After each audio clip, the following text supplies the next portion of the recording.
ಸಭೆಯವರಿಗೆ ಈ ಒಂದು ಮಾಧ್ಯಮದ ಮೂಲಕವಾಗಿ ದೇವರ ವಾಕ್ಯವನ್ನು ಕೇಳಿಸಿಕೊಳ್ತಿರುವಂಥ ಪ್ರತಿಯೊಬ್ಬರಿಗೂ ಸಹಿತ ವಂದನೆ ಸಲ್ಲಿಸುವಂತವನಾಗಿದ್ದೇನೆ. ಮತ್ತು ಈ ಸಮಯದಲ್ಲಿ ವಿಶೇಷವಾಗಿ ಮತ್ತೊಂದು ಸಾರಿ ನಿಮ್ಮೆಲ್ಲರನ್ನು ಈ ಮಾಧ್ಯಮದ ಮೂಲಕವಾಗಿ ಸಂದರ್ಶಿಸುವಂತೆ ದೇವರು ಕೊಟ್ಟಂತ ಕೃಪೆಗಾಗಿ ದೇವರಿಗೆ ನಾನು ಸ್ತೋತ್ರ ಹೇಳುವಂತವನಾಗಿದ್ದೇನೆ. ಇವತ್ತು ಮತ್ತೆ ನಾವು ಭಾನುವಾರದ ದಿನ ಕರ್ತನ ಸನ್ನಿಧಾನದಲ್ಲಿ ನಾವೆಲ್ಲರೂ ಸೇರಿ ಪ್ರಾರ್ಥನಾ ಪೂರ್ವಕವಾಗಿ ಆರಾಧನೆಯಲ್ಲಿ ಪಾಲ್ಗೊಳ್ಳುವುದಕ್ಕೆ ನಾವು ಪ್ರಾರ್ಥನಾ ಪೂರ್ವಕವಾಗಿ ಸಿದ್ಧವಾಗೋಣ. ಪ್ರಾರ್ಥನೆ ಮಾಡೋಣ. ಕೃಪಾಭರಿತನಾದಂತಹ ನಮ್ಮ ಪರಲೋಕದ ಪರಮ ಪ್ರೀತಿಯುಳ್ಳ ತಂದೆಯಾದ ದೇವರೇ, ನಿನ್ನ ಸನ್ನಿಧಾನದಲ್ಲಿ ಇವತ್ತು ನಾವು ಕಳೆಯುವಂಥ ಪ್ರತಿಯೊಂದು ಗಳಿಗೆ ಅದು ನಿನಗೆ ಮಹಿಮಕರವಾಗಿ ನಮಗೆ ಆಶೀರ್ವಾದಕರವಾಗಿರುವಂತೆ ಸಹಾಯ ಮಾಡು. ಸಂಗೀತಗಳನ್ನು ಹಾಡುವಾಗಲೂ, ಪ್ರಾರ್ಥಿಸುವಾಗಲೂ, ನಿನ್ನ ವಾಕ್ಯ ಧ್ಯಾನ ಮಾಡುವಾಗಲೂ ನಿನ್ನ ಪರಿಶುದ್ಧ ಪ್ರಸನ್ನತೆ ನಮ್ಮೊಂದಿಗಿದ್ದು ನಮ್ಮನ್ನು ಆಶೀರ್ವದಿಸಿ ನಡೆಸು.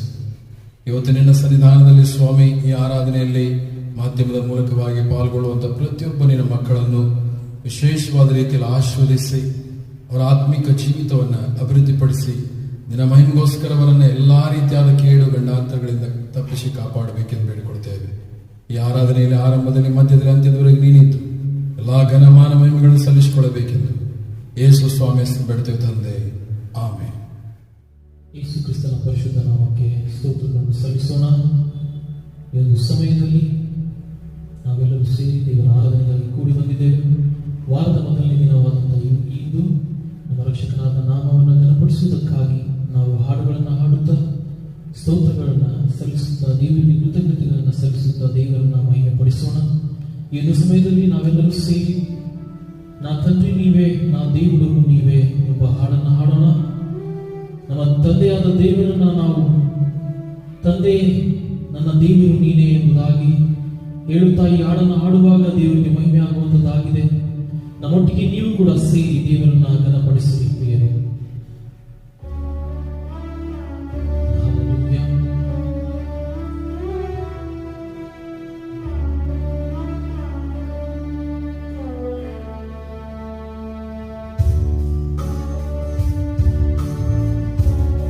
ನಾ ತಂದೆ ನೀವೇ, ನಾ ದೇವರು ನೀವೇ, ಮೆಸ್ಸಿಯ ಎಂಬುದಾಗಿ ಎಲ್ಲರೂ ಸೇರಿ ಹಾಡಿಕೊಳ್ಳೋಣ. ತಂದ್ರಿ ನೀವೇ, ನಾ ದೇವುಡವು ನೀವೇ, ನಾ ತಂದ್ರಿ ನೀವೇ, ನೀವೇ, ನಾ ತಂದ್ರಿ ನೀವೇ, ನಾ ದೇವುಡವು ನೀವೇ, ನಾ ತಂದ್ರಿ ನೀವೇ, ನೀವೇ. ಏಸಯ್ಯ, ಏಸಯ್ಯ, ಏಸಯ್ಯ, ಏಸಯ್ಯ, ಏಸಯ್ಯ, ಏಸಯ್ಯ, ಏಸಯ್ಯ, ಏಸಯ್ಯ. ನಾ ತಂದ್ರಿ ನೀವೇ, ನಾ ದೇವುಡವು ನೀವೇ, ನಾ ತಂದ್ರಿ ನೀವೇ, ನೀವೇ. ಇನ್ನೊಂದು ಸಾರಿ. ನಾ ತಂದ್ರಿ ನೀವೇ, ನಾ ದೇವುಡವು ನೀವೇ, ನಾ ತಂದ್ರಿ ನೀವೇ, ನೀವೇ. ನಾವು ಪಾಪದಲ್ಲಿ ಕೆಟ್ಟ ಮಾರ್ಗದಲ್ಲಿ ನಡೆಯಬೇಕಾದರೆ ಆತನು ನಮ್ಮನ್ನ ತನ್ನ ಮಾರ್ಗದಲ್ಲಿ ನಡೆಸುವುದಕ್ಕಾಗಿ ಲೋಕಕ್ಕೆ ನನ್ನ ದೇವರಾಗಿದ್ದಾನೆ ಬೇರೆ. ಅದಕ್ಕಾಗಿ ದೇವರ ನಾಮವನ್ನು ನಾವು ಘನಪಡಿಸೋಣ. ಪಾಪದಿಂದ ಬಿಡಿಸಿ, ಶಾಪದಿಂದ ಬಿಡಿಸಿ, ನೀತಿವಂತರನ್ನಾಗಿ ಮಾರ್ಪಡಿಸಿದ ನಮ್ಮ ಯೇಸು ಕ್ರಿಸ್ತನ ನಾಮವನ್ನು ನಾವು ಕೊಂಡಾಡೋಣ. ದೇವರ ಸನ್ನಿಧಾನದಲ್ಲಿ ನಾವು ಈ ರೀತಿಯಾಗಿ ಹಾಡಿ ದೇವರನ್ನ ಕೊಂಡಾಡೋಣ. ಹಲ್ಲೆಲೂಯಾ.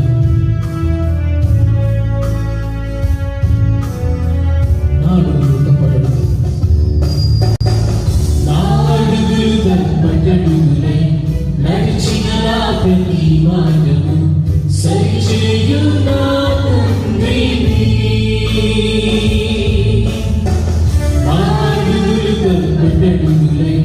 నడిచిన ప్రతి మార్గము సరిచేయు నా తండ్రిని.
దేవుడవు నీవే, నా తండ్రి నీవే, నీవే. ಗಾನದ ಕಾಲದಲ್ಲಿ ನಾವು ಅಡಿಯುವಾಗಲೂ ಆಚರಣೆಯನ್ನು ನಡೆಸಿ ಕಾಯುವನಾಗಿದ್ದಾನೆ. ಕೀರ್ತನೆಗಳಲ್ಲಿ 91ನೇ ಕೀರ್ತನೆಯ ವಾಗ್ದಾನವನ್ನು ನಮ್ಮ ಜೀವಿತದಲ್ಲಿ ನೆರವೇರಿಸುವನಾಗಿದ್ದಾನೆ. ಆತನು ನೆರವೇರಿಸ್ತಾ ಇರುವುದಕ್ಕಾಗಿ ಆತನಿಗೆ ಸ್ತೋತ್ರವನ್ನು ಸಲ್ಲಿಸಿರಿ. ಈ ಲೋಕದಲ್ಲಿ ಎಷ್ಟು ಜನರು ಸಾಯ್ತಾ ಇರಬೇಕಾದರೆ ನಾವು ಇನ್ನೂ ಉಸಿರಾಡುತ್ತಾ ಇದ್ದೇವೆ. ಅದು ಆತನ ವಾಗ್ದಾನವನ್ನು ನಮಗೆ ನೆರವೇರಿಸುವುದಕ್ಕಾಗಿ ಅದಕ್ಕಾಗಿ ಅದನ್ನು ಕೊಂಡಾಡುವುದಕ್ಕಾಗಿ ಈ ರೀತಿಯಾಗಿ ಹಾಡಿಕೊಳ್ಳಿರಿ. ದೇವರ ನಾಮವನ್ನು ಘನಪಡಿಸಿ ಪೂರ್ಣ ಹೃದಯದಿಂದ ಈ ಹಾಡನ್ನು ಹಾಡಿರಿ. ದೇವರಿಗೆ ಸ್ತೋತ್ರವನ್ನು ಸಲ್ಲಿಸಿರಿ.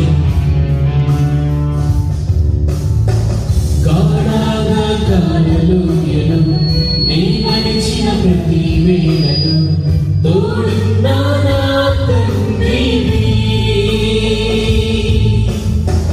ಗಾಢಾದ కాలలూయను నీ నడిచిన ప్రతి వేళను తోడున్నా నా తండ్రివి. వెయ్యి మంది కొడి ఎడమున కూలినా కూలును గాని చెదరకుండా నన్ను కాపాడు ప్రేమ. వెయ్యి మంది కొడి ఎడమున కూలినా కూలును గాని చెదరకుండా నన్ను కాపాడు ప్రేమ. యేసయ్యా యేసయ్యా యేసయ్యా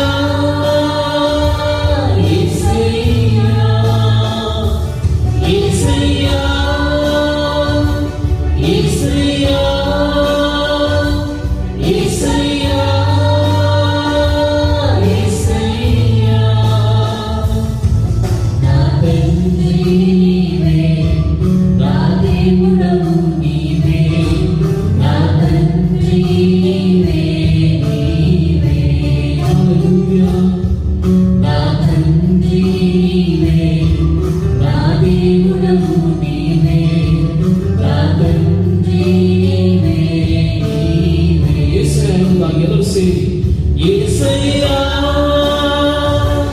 యేసయ్యా యేసయ్యా యేసయ్యా యేసయ్యా యేసయ్యా యేసయ్యా యేసయ్యా. నా తండ్రి నీవే, నా దేవుడవు నీవే, నా తండ్రి నీవే, నీవే. నా తండ్రి నీవే, నా దేవుడవు నీవే, నా తండ్రి నీవే, నీవే. ದೇವರ ಪರಿಶುದ್ಧ ನಾಮಕ್ಕೆ ಸ್ತೋತ್ರವಾಗಿ ಯೇಸು ಕ್ರಿಸ್ತನ ಮೂಲಕವಾಗಿ ದೇವರನ್ನು ನಾವು ತಂದೆಯಾಗಿ ಕರೆಯುವ ನಮಗೆ ಒಂದು ಭಾಗ್ಯವು ನಮಗೆ ದೊರೆತಿದೆ. ನಮಗೂ ದೇವರಿಗೂ ಮಧ್ಯೆ ಇದ್ದಂತ ನಮ್ಮ ಪಾಪದ ಒಂದು ಅಡ್ಡಿಯನ್ನ ಯೇಸು ಕ್ರಿಸ್ತನು ತೊಲಗಿಸಿದ್ದಾನೆ. ನಮ್ಮ ಮೇಲೆ ನಮ್ಮಲ್ಲಿ ಜೀವನದಲ್ಲಿ ಇದ್ದಂತ ಪಾಪದಿಂದ ನಮ್ಮನ್ನು ಯೇಸು ಕ್ರಿಸ್ತನು ಬಿಡಿಸಿದ್ದಾನೆ. ಈಗ ನಮಗೂ ದೇವರಿಗೂ ಸಂತಾನವನ್ನ ಯೇಸು ಕ್ರಿಸ್ತನು ಮಾಡಿದ್ದಾನೆ. ಅದನ್ನು ನೆನೆಸಿ ದೇವರನ್ನು ನಾವು ಕೊಂಡಾಡೋಣ. ಆತನಿಗೆ ಆರಾಧನೆಯನ್ನು ನಾವು ಸಲ್ಲಿಸೋಣ. ಸ್ತುತಿ ಸ್ತೋತ್ರಗಳನ್ನು ಆತನಿಗೆ ಸಲ್ಲಿಸೋಣ. ಯಾಕಂದರೆ ನಮ್ಮ ದೇವರು ಮಹಿಮೆಯ ಮಧ್ಯೆ, ಸ್ತುತಿಗಳ ಮಧ್ಯದಲ್ಲಿ ವಾಸಿಸುವಂತ ದೇವರು ಆತನಾಗಿದ್ದಾನೆ. ಅದಕ್ಕಾಗಿ ಇನ್ನೊಂದು ಹಾಡನ್ನು ನಾವು ಹಾಡೋಣ. ನಮ್ಮೊಟ್ಟಿಗೆ ನೀವು ಕೂಡ ಧ್ವನಿಗಳನ್ನು ಸೇರಿಸಿರಿ. ಇನ್ನು ಹೆಚ್ಚಿನ ಜನರು ನಮ್ಮೊಟ್ಟಿಗೆ ಸೇರಿ ಆರಾಧಿಸುವ ಹಾಗೆ ಈ ವಿಡಿಯೋವನ್ನು ನೀವು ಶೇರ್ ಮಾಡಿದ್ದೀರಿ. ಒಂದು ಸಮಯದಲ್ಲಿ ಏಕಕಾಲದಲ್ಲಿ ನಾವೆಲ್ಲರೂ ಸೇರಿ ದೇವರ ನಾಮವನ್ನು ಕೊಂಡಾಡೋಣ. ದೇವರಿಗೆ ಘನತೆಗಳನ್ನು ಸಲ್ಲಿಸೋಣ. ದೇವರ ಪರಿಶುದ್ಧ ನಾಮಕ್ಕೆ ಸ್ತೋತ್ರವಾಗಲಿ.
ಸಲ್ಲಿಸೋಣ, ಆತನಿಗೆ ಮಹಿಮೆಯನ್ನು ಸಲ್ಲಿಸೋಣ ದೇವರೇ.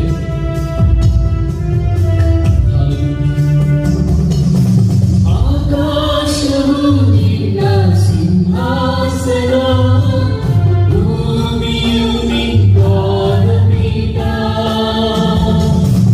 ಆಕಾಶವು ನಿನ್ನ ಸಿಂಹಾಸನ, ಭೂಮಿಯು ನಿನ್ನ ಪಾದಪೀಠ. ನೀನೇ ರಾಜನು, ನೀನೇ ರಾಜನು. ಇನ್ನೊಂದು ಸಾರಿ, ನೀನೇ ರಾಜನು, ನೀನೇ ರಾಜನು,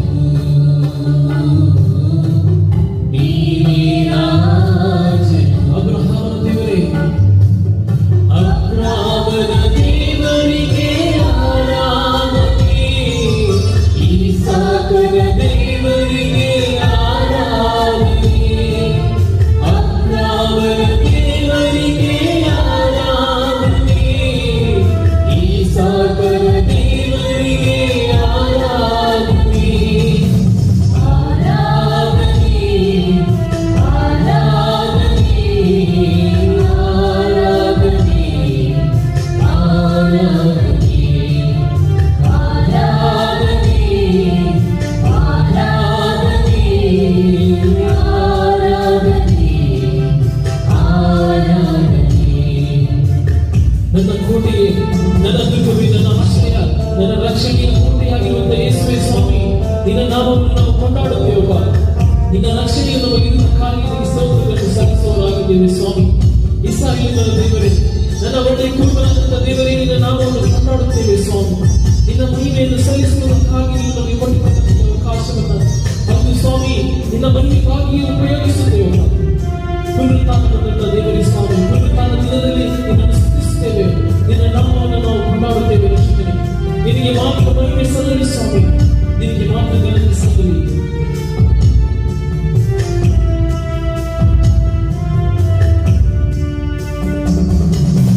ನನ್ನ ಕೋಟೆಯು ನೀನೇ, ನನ್ನ ಆಶ್ರಯ, ನೀನೇ ನನ್ನ ರಕ್ಷಣದುರ್ಗ. ನನ್ನ ಕೋಟೆಯು ನೀನೇ, ನನ್ನ ಆಶ್ರಯ, ನೀನೇ ನನ್ನ ರಕ್ಷಣದುರ್ಗ. ನೀನೇ ರಾಜನು, ನೀನೇ ರಾಜನು, ನೀನೇ ರಾಜನು,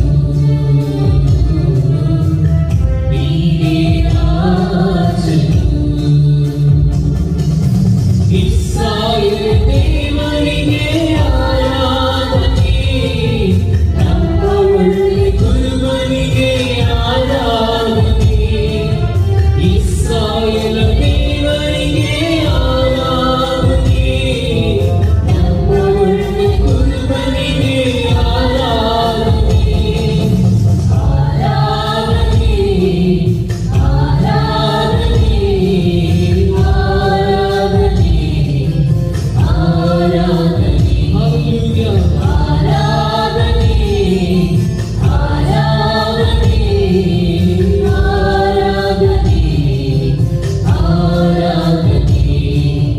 ನಮ್ಮ ಸ್ತುತಿಗೆ ಪಾತ್ರನೇ ಆರಾಧನೆ, ಮಹಿಮ ಸಿಂಹಾಸನವೇ ಆರಾಧನೆ. ಎಲ್ಲರೂ ಸೇರಿ, ನಮ್ಮ ಸ್ತುತಿಗೆ ಪಾತ್ರನೇ ಆರಾಧನೆ, ಮಹಿಮ ಸಿಂಹಾಸನವೇ ಆರಾಧನೆ. ಆರಾಧನೆ, ಆರಾಧನೆ, ಆರಾಧನೆ, ಆರಾಧನೆ, ಆರಾಧನೆ, ಆರಾಧನೆ, ಆರಾಧನೆ, ಆರಾಧನೆ, ಆರಾಧನೆ.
ಸ್ತೋತ್ರಗಳನ್ನು ಸಲ್ಲಿಸುತ್ತೇವೆ. ನಿಮಗೆ ವಂದನೆಗಳು ಸ್ವಾಮಿ, ನಿಮಗೆ ಕೃತಜ್ಞತೆಗಳು ರಕ್ಷಕರೇ ಸ್ವಾಮಿ. ನಮ್ಮನ್ನು ಇದುವರೆಗೂ ನಡೆಸಿದಿರುವುದಕ್ಕಾಗಿ ನಿನಗೆ ಸ್ತೋತ್ರಗಳನ್ನು ಸಲ್ಲಿಸುವನಾಗಿದೆಯಪ್ಪ. ನಿತ್ಯವೂ ಸ್ವಾಮಿ ಈ ರೀತಿಯಾಗಿ ನಮ್ಮಿಂದ ನೀನು ಮಹಿಮೆ ಹೊಂದುತ್ತಾ ಇರುವುದಕ್ಕಾಗಿ ಸ್ತೋತ್ರ ಸ್ವಾಮಿ. ನಿನ್ನನ್ನು ಆರಾಧಿಸುವುದಕ್ಕೆ ಎಂಬುದಾಗಿ ನಮ್ಮನ್ನು ನೀನು ಆರಿಸಿಕೊಂಡಿದ್ದಕ್ಕಾಗಿ ಸ್ತೋತ್ರ ಸ್ವಾಮಿ. ಜೀವವಿರುವಾಗಲೇ ಸ್ವಾಮಿ, ಜೀವವಿರುವುದೆಲ್ಲವೂ ನಿನ್ನನ್ನು ಸ್ತುತಿಸಬೇಕು ರಕ್ಷಕನೇ ಸ್ವಾಮಿ. ಅದಕ್ಕಾಗಿ ನೀನು ನಮಗೆ ಅವಕಾಶವನ್ನು ಒದಗಿಸಿಕೊಟ್ಟಿದ್ದೀಯ. ನಾವು ಇನ್ನು ಜೀವಿತರ ಸಂಖ್ಯೆಯಲ್ಲಿದ್ದೇವೆ, ಅದಕ್ಕಾಗಿ ನಿನಗೆ ಸ್ತೋತ್ರಗಳನ್ನು ಸಲ್ಲಿಸುತ್ತೇವೆ ಸ್ವಾಮಿ. ರೋಗಗಳು ನಮ್ಮ ಹತ್ತಿರಕ್ಕೆ ಬಂದರು ಸ್ವಾಮಿ, ನಿನ್ನ ಪರಿಶುದ್ಧ ರಕ್ತದಿಂದ ನಮ್ಮನ್ನು ನೀನು ಬಿಡುಗಡೆಗೊಳಿಸಿದೆ, ಅದಕ್ಕಾಗಿ ಸ್ತೋತ್ರ ಸ್ವಾಮಿ. ನಮ್ಮ ಜೀವಿತದಲ್ಲಿ ನಿನ್ನ ಚಿತ್ತವನ್ನು ನೆರವೇರುತ್ತಾ ಇರುವುದಕ್ಕಾಗಿ ನಿನಗೆ ಸ್ತೋತ್ರ ಸ್ವಾಮಿ. ನಿನ್ನ ಚಿತ್ತವನ್ನೇ ನಮ್ಮ ಜೀವಿತದಲ್ಲಿ ನೆರವೇರಿಸು ಎಂಬುದಾಗಿ ನಾವು ಪ್ರಾರ್ಥಿಸುತ್ತೇವೆ. ನಿನ್ನ ಜನರನ್ನ, ನಿನ್ನ ಪ್ರಜೆಗಳನ್ನ ನೀನು ಕಾಯುತ್ತಾ ಇದ್ದೀಯ, ಅದಕ್ಕಾಗಿ ಸ್ತೋತ್ರ ಸ್ವಾಮಿ. ಪ್ರಿಯ ದೇವರೇ, ನಿನ್ನ ಮಾತುಕಾರಗಳನ್ನು ಎಷ್ಟು ಹೇಳಿದರೂ ಅದು ಕಡಿಮೆ ಸ್ವಾಮಿ. ನೀನು ಎಷ್ಟು ಸ್ತುತಿಸಿದರೂ ಕೂಡ ಕಡಿಮೆ ಸ್ವಾಮಿ.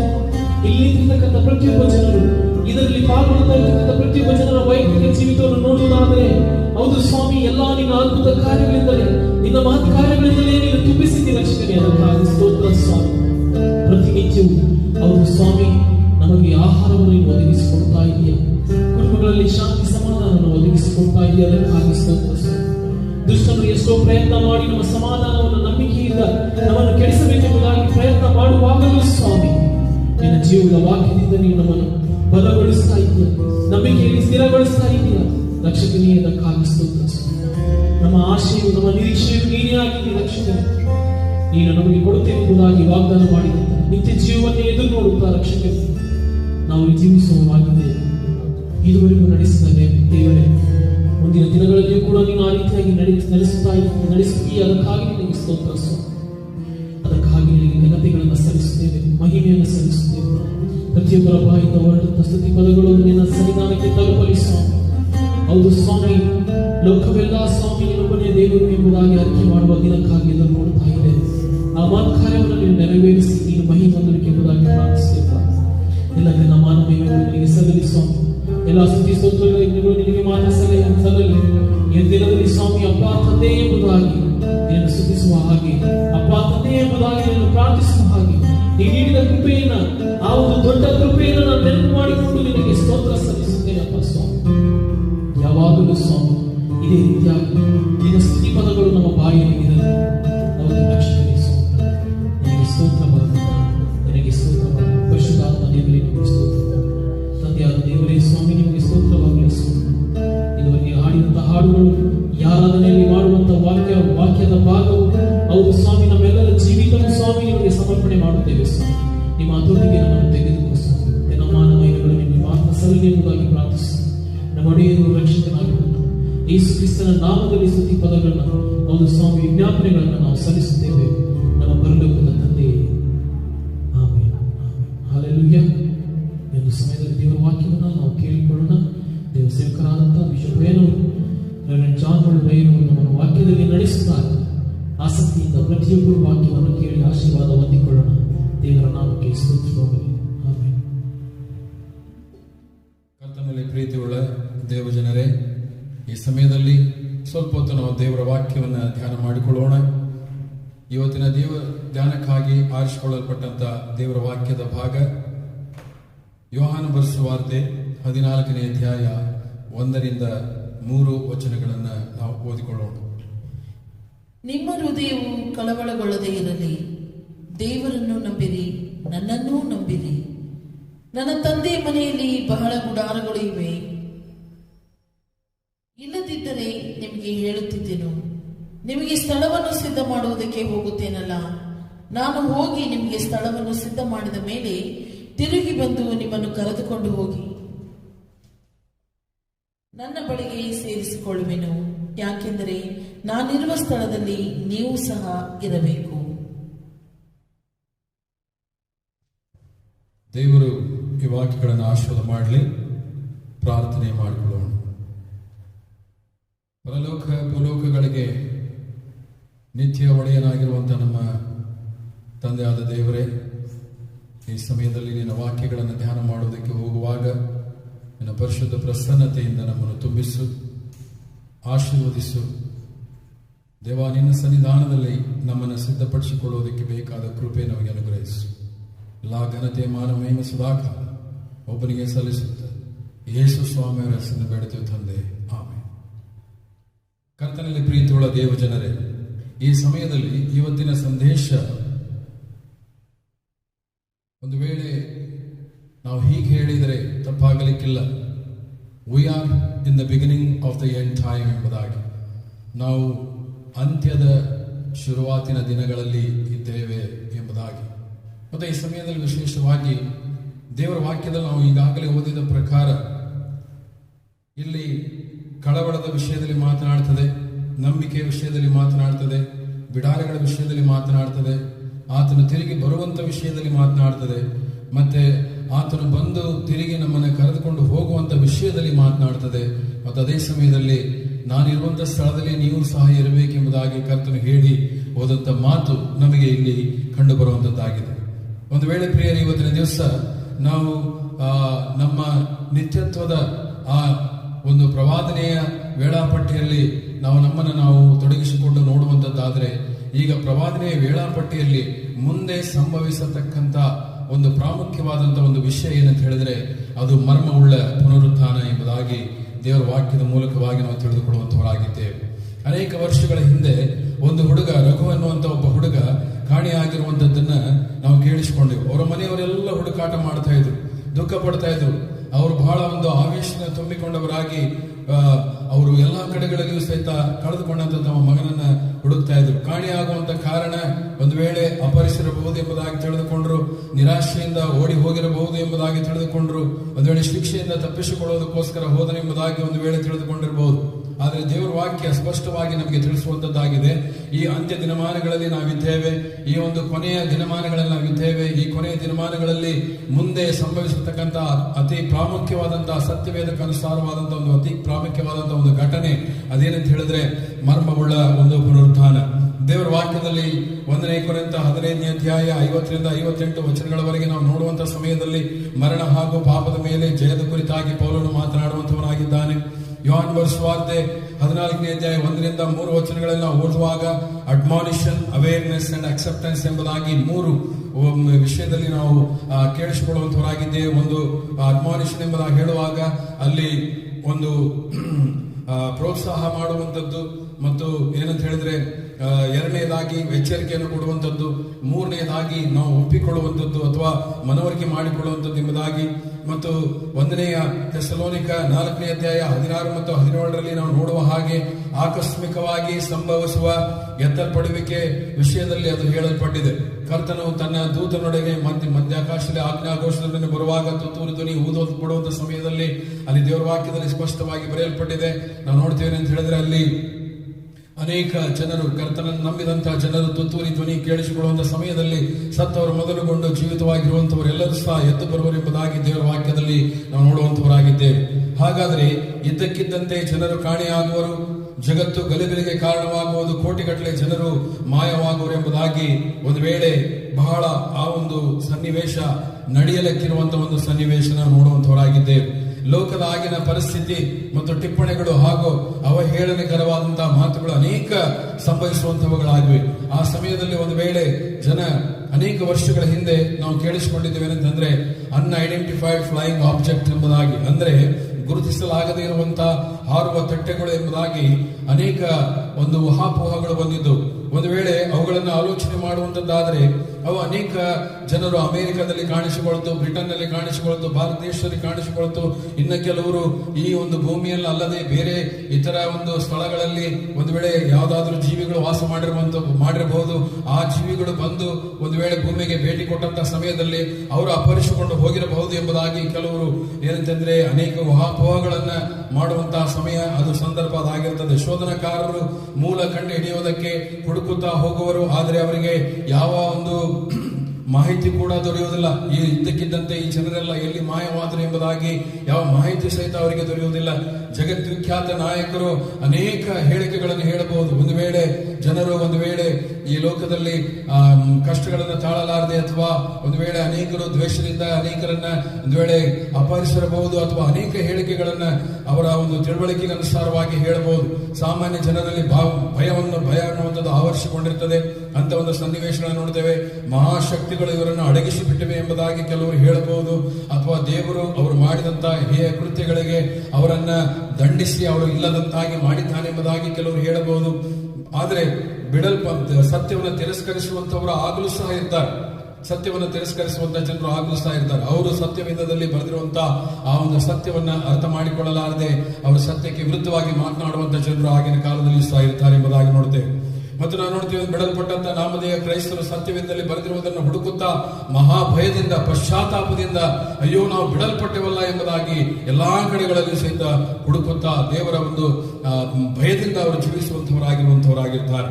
ವಿಜ್ಞಾನಿಗಳು ಇದನ್ನು ಈ ಒಂದು ಸನ್ನಿವೇಶ ಆತ್ಮೀಕವಾಗಿ ನಡೆದಂತ ಒಂದು ಕ್ರಿಯೆ, ಇದು ಅಂತ್ಯ ದಿನಗಳಲ್ಲಿ ಕ್ರೈಸ್ತರು ನಂಬುವಂತ ಸತ್ಯವೇದದಲ್ಲಿ ಬರೆದಿರುವಂತಹ ಒಂದು ಕ್ರಿಯೆ ನಡೆದಿದೆ ಎಂಬುದಾಗಿ ಹೇಳುವುದಕ್ಕೆ ವಿಜ್ಞಾನಿಗಳು ಅಲ್ಲಗಳೆಯವರು. ಆದ್ರೆ ಪೌಲನು ಹೇಳುತ್ತಾನೆ, ಪೌಲನು 1 ಕೊರಿಂಥ 15ನೇ ಅಧ್ಯಾಯ 50-53 ವಚನಗಳಲ್ಲಿ ದೇವರ ವಾಕ್ಯದಲ್ಲಿ ಸ್ಪಷ್ಟವಾಗಿ ಬರೆದಿದೆ ಅಂತ ಹೇಳಿದ್ರೆ, ರಕ್ತ ಮಾಂಸವು ದೇವರ ರಾಜ್ಯಕ್ಕೆ ಬಾಧ್ಯವಾಗುವುದಿಲ್ಲ, ಲಯವಾಗುವಂತ ವಸ್ತು ನಿರ್ಲಯ ಪದವಿಯನ್ನ ಪಡೆದುಕೊಳ್ಳುವುದು, ನಾವೆಲ್ಲರೂ ಮಾರ್ಪಡುವೆಂಬುದಾಗಿ ಅನ್ಯ ಜನರ ಬಾಧ್ಯತೆ, ಅನ್ಯ ಜನರಿಗೂ ಸಹ ಅಬ್ರಹಾಮನಲ್ಲಿ ಬಾಧ್ಯತೆ, ಅಬ್ರಹಾಮನ ನಂಬಿಕೆಯಲ್ಲಿ ಬಾಧ್ಯತೆ, ಕ್ರೈಸ್ತರಿಗಾಗುವಂತಹ ಶ್ರೇಷ್ಠವಾದಂತಹ ಆ ಒಂದು ಭಾಗ್ಯದಲ್ಲಿ ಬಾಧ್ಯತೆ ಸಿಗ್ತದೆ ಎಂಬುದಾಗಿ ಎಫೆಸದವರಿಗೆ ಬರೆದ ಪತ್ರಿಕೆ 3:6 ಮತ್ತು 7ರಲ್ಲಿ ಬರೆಯಲ್ಪಟ್ಟಿದೆ. ಎಬ್ಬಿಸಲ್ಪಡುವಂಥದ್ದು, ಮಾರ್ಪಡುವಂಥದ್ದು ದೇವರ ಸಭೆಗೆ ದೇವರು ಮಾಡುವಂತಹ ಒಂದು ವಾಗ್ದಾನ ಏನಂತ ಹೇಳಿದ್ರೆ, ಪ್ರಕಟಣೆ ಗ್ರಂಥ 3ನೇ ಅಧ್ಯಾಯ 10ನೇ ವಚನದಲ್ಲಿ ಒಂದು ವಾಕ್ಯ ಬರೆಯಲ್ಪಟ್ಟಿದೆ.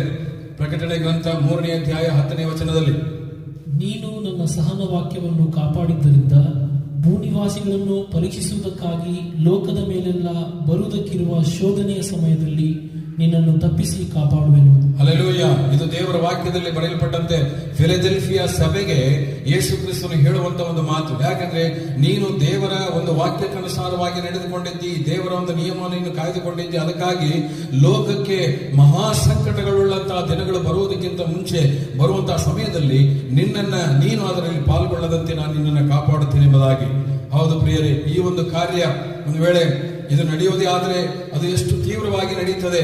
ಒಂದು ವೇಳೆ ದೇವರ ವಾಕ್ಯದಲ್ಲಿ ಬರೆಯಲ್ಪಟ್ಟಿದೆ ಅಂದ್ರೆ, ಕಣ್ಣು ರೆಪ್ಪೆ ಬಡಿಯುವಷ್ಟು ಒಳಗೆ ಏನಂದ್ರೆ ನಾವೆಲ್ಲರೂ ಮಾರ್ಪಡುವೆವು ಎಂಬುದಾಗಿ ದೇವರ ವಾಕ್ಯದಲ್ಲಿ ಬರೆದಿದೆ. ಕಣ್ಣು ರೆಪ್ಪೆ ಬಡಿಯುವಷ್ಟು ಒಳಗೆ ನಾವೆಲ್ಲರೂ ಸಹಿತ ಈ ಒಂದು ಲಯವಾಗುವಂತ ಈ ಶರೀರವನ್ನು ಬಿಟ್ಟು ನಿರ್ಲಯತ್ವವನ್ನು ಧರಿಸಿಕೊಳ್ತೇವೆ.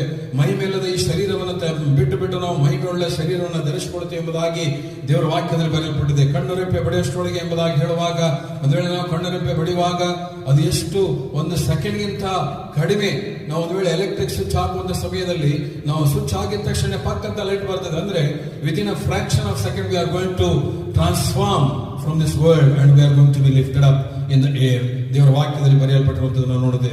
ಹೀಗೆ ಆಗುವಂತ ಸಮಯದಲ್ಲಿ ಅನೇಕ ಪ್ರಶ್ನೆಗಳು ಬರಬಹುದು.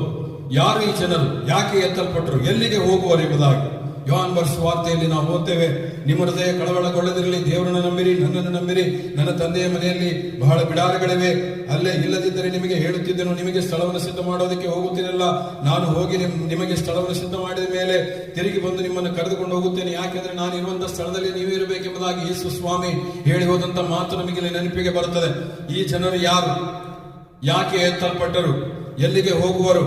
ದೇವರ ವಾಕ್ಯ ಬರೆಯಲ್ಪಟ್ಟಿದೆ. 1ನೇ ಥೆಸಲೋನಿಕ 4ನೇ ಅಧ್ಯಾಯ 16 ಮತ್ತು 17ರಲ್ಲಿ, ಇವರು ಕ್ರಿಸ್ತನಲ್ಲಿ ಎತ್ತಲ್ಪಟ್ಟಂತವರು, ಕ್ರಿಸ್ತನಲ್ಲಿ ಜೀವಿಸುತ್ತಿರುವವರು ಇವರು ಎತ್ತಲ್ಪಟ್ಟಂತವರು, ಕ್ರಿಸ್ತನಲ್ಲಿ ಮರಣ ಹೊಂದಿದಂತವರು ಇವರು ಎತ್ತಲ್ಪಟ್ಟಂತವರು, ಕ್ರಿಸ್ತನಲ್ಲಿ ನಿತ್ಯ ಭಾಗ್ಯಕ್ಕೋಸ್ಕರ ಎತ್ತಲ್ಪಡುವಂತವರು, ಕ್ರಿಸ್ತನೊಂದಿಗೆ ಸದಾಕಾಲ ಇರುವುದಕ್ಕಾಗಿ ಇವರು ಎತ್ತಲ್ಪಡುವಂತಹ ಜನರಾಗಿದ್ದಾರೆ ಎಂಬುದಾಗಿ ದೇವರ ವಾಕ್ಯ ತಿಳಿಸಲ್ಪಡುತ್ತದೆ. ಮತ್ತು ಅದೇ ರೀತಿಯಲ್ಲಿ ದೇವರ ವಾಕ್ಯ ನೋಡೋ ಹಾಗೆ ಈಗಾಗಲೇ ಓದಿದಂತಹ ಯೋಹಾನ ಬರೆದ ಸುವಾರ್ತೆ 14ನೇ ಅಧ್ಯಾಯ 1-3ರಲ್ಲಿ ನಾವು ನೋಡ್ತೇವೆ, ಪರಲೋಕ ಬಿಡಾರಗಳಲ್ಲಿ ವಾಸ ಮಾಡುವುದಕ್ಕೆ ಕರೆಯಲ್ಪಟ್ಟಂತವರು, ಕ್ರಿಸ್ತನು ಸಿದ್ಧಪಡಿಸಿದ ಸ್ಥಳಗಳಲ್ಲಿ ಇರುವುದಕ್ಕೆ ಕರೆಯಲ್ಪಟ್ಟಂತವರು, ಕ್ರಿಸ್ತನ ಅಂಗವಾಗಿದ್ದು ಆತನಿಂದ ಅಪೇಕ್ಷಿಸಲ್ಪಟ್ಟು ಒಯ್ಯಲ್ಪಡುವಂತಹ ಜನರು ಇವರಾಗಿದ್ದಾರೆ ಎಂಬುದಾಗಿ. ಪ್ರಿಯರೇ, ಅದೇ ರೀತಿಯಲ್ಲಿ ನಾವು ಲೂಕನ ಬರೆದ ಸುವಾರ್ತೆ 21ನೇ ಅಧ್ಯಾಯ 28-36 ವಚನಗಳವರೆಗೆ ಓದುವಂತಹ ಸಮಯದಲ್ಲಿ ನಿಮ್ಮ ಬಿಡುಗಡೆ ಸಮೀಪವಾಗಿದೆ ಎಂಬುದಾಗಿ ಯೇಸು ಕ್ರಿಸ್ತನು ಆತನು ಓಲಿವ್ ಬೆಟ್ಟದ ಗುಡ್ಡದ ಮೇಲೆ ಕುಳಿತುಕೊಂಡು ಹೇಳುವಂತಹ ಸಂದೇಶವನ್ನು ನೋಡುತ್ತೇವೆ. ಸುಳ್ಳು ಕ್ರಿಸ್ತನ ಆಗಮನ ಹತ್ತಿರವಾಗಿದೆ ಎಂಬುದಾಗಿ ಆತನು ಎಚ್ಚರಿಕೆ ಕೊಡುವುದನ್ನು ನೋಡುತ್ತೇವೆ. ಯುದ್ಧಗಳು ಆಗ್ತವೆ ಎಂಬುದಾಗಿ ನೀವು ಅನೇಕ ಸಂಗತಿಗಳನ್ನು ಕೇಳ್ತೀರಿ. ಗಲಿಬಿಲಿ ಮತ್ತೆ ಮಹಾಭೂಕಂಪ, ಈ ಒಂದು ಸಮಯದಲ್ಲಿ ಇಂಥ ಒಂದು ಅನೇಕ ಸನ್ನಿವೇಶಗಳು ನಡೆಯುವಂತ ಹೇಳುವಂತ ಸಮಯದಲ್ಲಿ ನನ್ನ ಆಗಮನ ಹತ್ತಿರವಾಗ್ತಾ ಇದೆ ಎಂಬುದಾಗಿ ನೀವು ಜ್ಞಾಪಕ ಮಾಡಿಕೊಳ್ಳ್ರಿ ಎಂಬುದಾಗಿ ಮತ್ತಾಯನ ಬರೆಸುವಾರ್ತೆ 24ನೇ ಅಧ್ಯಾಯ 25ನೇ ಅಧ್ಯಾಯದಲ್ಲಿ ಸ್ಪಷ್ಟವಾಗಿ ನಮ್ಮ ರಕ್ಷಕನಾದ ಯೇಸು ಕ್ರಿಸ್ತನು ಹೇಳಿರುವಂತದ್ದನ್ನು ನಾವು ಜ್ಞಾಪಕ ಮಾಡಿಕೊಳ್ಳಬೇಕಾಗ್ತದೆ. ಈ ಸಮಯದಲ್ಲಿ ಒಂದು ವೇಳೆ ಭೂಕಂಪಗಳೆಂಬುದಾಗಿ ಹೇಳುವಾಗ 1993ನೇ ಇಸ್ವಿ 30ನೇ ತಾರೀಕು ಸೆಪ್ಟೆಂಬರ್ ತಿಂಗಳಲ್ಲಿ ಒಂದು ಭೂಕಂಪ ಆಯಿತು ಲಾಥೋರ್ ಅನ್ನುವಂತಹ ಸ್ಥಳದಲ್ಲಿ. ಅಲ್ಲಿ ಒಂದೇ ಸಾರಿ ಭೂಕಂಪದಲ್ಲಿ 10,000 ಜನರು ತಮ್ಮ ಪ್ರಾಣಗಳನ್ನು ಕಳೆದುಕೊಂಡ್ರು, 30,000 ಜನರು ಮನೆಗಳನ್ನು ಕಳೆದುಕೊಂಡ್ರು. ಮತ್ತೆ ನಾವು ನೋಡ್ತೇವೆ ಆಕಾಶದಲ್ಲಿ ಅನೇಕ ಸೂಚನೆಗಳು, ಧೂಮಕೇತು ಬರುವಂತದ್ದು. ಧೂಮಕೇತು ಬಂದಂತಹ ಸಮಯದಲ್ಲಿ ನಾವು ಚಿಕ್ಕವರಿದ್ದು ಆ ಸಮಯದಲ್ಲಿ ಜಾಕೀರ್ ಹುಸೇನ್ ಅನ್ನುವಂತ ಒಬ್ಬರು ಸತ್ತು ಹೋದ್ರು. ಮತ್ತೆ ನಾವು ನೋಡ್ತೇವೆ ಅಂದ್ರೆ ಆಕಾಶದಲ್ಲಿ ಅನೇಕ ವಿಸ್ಮಯಗಳು ನಡೆಯುವಂತದ್ದು ನಾವು ನೋಡ್ತೇವೆ. ಒಂದು ಸಾರಿ 1976-77ರಲ್ಲಿ ಒಂದು ಎಕ್ಲಿಪ್ಸ್, ಒಂದು ಗ್ರಹಣ ನಡೆಯಿತು. ಆ ಗ್ರಹಣದಲ್ಲಿ 9 ಗ್ರಹಗಳು ಸಹಿತ ಒಂದೇ ಲೈನ್ ನಲ್ಲಿ ಬಂದಿರುವಂತಹ ವಿಚಿತ್ರವಾದ ವಿಸ್ಮಯಗಳು ಆಕಾಶ ನಡೆಯುವಂತದ್ದನ್ನು ನಾವು ನೋಡಿದೆವು. ಪ್ರಿಯರೇ, ಇವೆಲ್ಲ ಮತ್ತೆ ನಾವು ರೀಸೆಂಟ್ ನಲ್ಲಿ 2020ರಲ್ಲಿ 2019ರಲ್ಲಿ ರೆಡ್ ಮೂನ್ ಅನ್ನ ನೋಡಿದೆವು. ಇವೆಲ್ಲ ದೇವರ ವಾಕ್ಯದಲ್ಲಿ ಬರೆಯಲ್ಪಟ್ಟಂತ ಕೆಲವು ಸಂಗತಿಗಳು ನಡೀತಾ ಇವೆ ಎಂಬುದಾಗಿ ನಮಗೆ ಸೂಚನೆ ಕೊಡುವಂತದ್ದಾಗಿದೆ.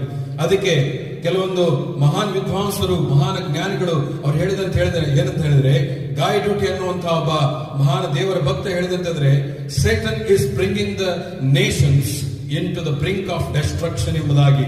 There is a devastating future for great tribulation.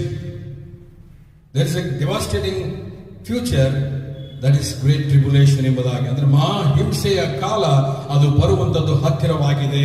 ಸೈತಾನನ ತನ್ನ ಅಸ್ತಿತ್ವವನ್ನ ಈ ಲೋಕದಲ್ಲಿ ಆತನು ಹಾಕಿಕೊಂಡು ಏನಂತಂದ್ರೆ 7 ವರ್ಷಗಳ ಕಾಲ ಮಹಾ ಹಿಂಸೆಯ ಕಾಲವನ್ನು ಈ ಲೋಕದಲ್ಲಿ ತರುವಂತಹ ಸಮಯ ಹತ್ತಿರ ಬರ್ತಾ ಇದೆ. ಮತ್ತು ಸೈತಾನನು ಈ ಲೋಕದಲ್ಲಿರುವಂತ ಎಲ್ಲಾ ರಾಷ್ಟ್ರಗಳನ್ನು ಸಹಿತ ನಾಶನದ ಅಂಚಿನಲ್ಲಿ ಕರೆದುಕೊಂಡು ಬಂದು ಆತನು ನಿಲ್ಲಿಸಿದ್ದಾನೆ ಎಂಬುದಾಗಿ ಆತನು ಹೇಳುವಂತವನಾಗಿದ್ದಾನೆ. ಜನರಲ್ ಡಗ್ಲಸ್ ಅನ್ನುವಂಥವನು ಮತ್ತು ಮ್ಯಾಕ್ ಆರ್ಥರ್ ಅನ್ನುವಂಥವ್ರು ಹೀಗೆ ಹೇಳ್ತಾರೆ, ಏನಂದ್ರೆ we have had first chance, Armageddon is next ಎಂಬುದಾಗಿ. ಅಂದ್ರೆ ನಾವು ಮೊದಲನೆಯ ಒಂದು ಅವಕಾಶವನ್ನ ಹೊಂದಿಕೊಂಡಿದ್ದೇವೆ, ಈಗ ಎರಡನೆಯ ಅವಕಾಶ ಏನಂತ ಹೇಳಿದ್ರೆ ಅದು ಆರ್ಮೆಗೆದ್ದನ್ ಯುದ್ಧ ಎಂಬುದಾಗಿ. ಮೆನಿ ಕಂಟ್ರೀಸ್, ಅನೇಕ ರಾಷ್ಟ್ರಗಳು ನ್ಯೂಕ್ಲಿಯರ್ ಬಾಂಬ್ ಅನ್ನ ಸೇರಿಸಿಕೊಳ್ತಾ ಇದ್ದಾವೆ. ರಷ್ಯಾದಲ್ಲಿದೆ, ಚೈನಾದಲ್ಲಿದೆ, ಬ್ರಿಟನ್ ನಲ್ಲಿದೆ, ಮತ್ತೆ ನಾರ್ತ್ ಕೊರಿಯಾದಲ್ಲಿದೆ ಮತ್ತು ಭಾರತ ದೇಶದಲ್ಲಿದೆ.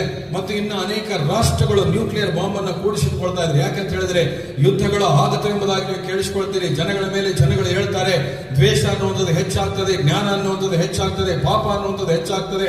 ಈ ಸಮಯದಲ್ಲಿ ಇಂಥ ಒಂದು ಪರಿಸ್ಥಿತಿ ಲೋಕಕ್ಕೆ ಬಂದು ಒದಗಿದೆ ಎಂಬುದಾಗಿ ನಾವು ನೋಡುವಂತ ಸಮಯದಲ್ಲಿ ಅನೇಕ ರಾಷ್ಟ್ರಗಳು ಈ ಯುದ್ಧಗಳನ್ನ, ಈ ಒಂದು ನ್ಯೂಕ್ಲಿಯರ್ ಬಾಂಬ್ಗಳನ್ನ, ಅಣು ಬಾಂಬ್ಗಳನ್ನ ಸೇರಿಸಿಕೊಳ್ತಾ ಇರುವಂತಹ ಉದ್ದೇಶ ಏನೆಂದ್ರೆ, ಒಂದು ದೇಶದ ವಿರುದ್ಧವಾಗಿ ಇನ್ನೊಂದು ದೇಶ ಯುದ್ಧ ಮಾಡುವಂತ ಸಮಯದಲ್ಲಿ, ಆ ಯುದ್ಧದ ಸಮಯದಲ್ಲಿ ಏನಂದ್ರೆ ಆ ಬಾಂಬ್ಗಳನ್ನು ಹಾಕುವಾಗ ಒಂದು ರೀಸೆಂಟ್ಲಿ ಒಂದು ಹೇಳಿಕೆ, ಅದು ಏನಂತ ಹೇಳಿದ್ರೆ ಅಮೆರಿಕ ದೇಶದಲ್ಲಿ ಇದ್ದಂತ ಆ ಒಂದು ನ್ಯೂಕ್ಲಿಯರ್ ಬಾಂಬ್ ಎಷ್ಟು ಪವರ್ಫುಲ್ ಆಗಿದೆ ಅಂತ ಹೇಳಿದ್ರೆ, ಅವ್ರು ಹೇಳ್ತಾ ಇದ್ರು, the nuclear bomb which is in America it can destroy the whole world 10 times ಅಂತ. 10 ಸಾರಿ ಜಗತ್ತನ್ನ ನಾಶ ಮಾಡುವಂತ ಶಕ್ತಿ ಅಮೆರಿಕದ ದೇಶದಲ್ಲಿ ನ್ಯೂಕ್ಲಿಯರ್ ಬಾಂಬ್ ನಲ್ಲಿದೆ ಎಂಬುದಾಗಿ.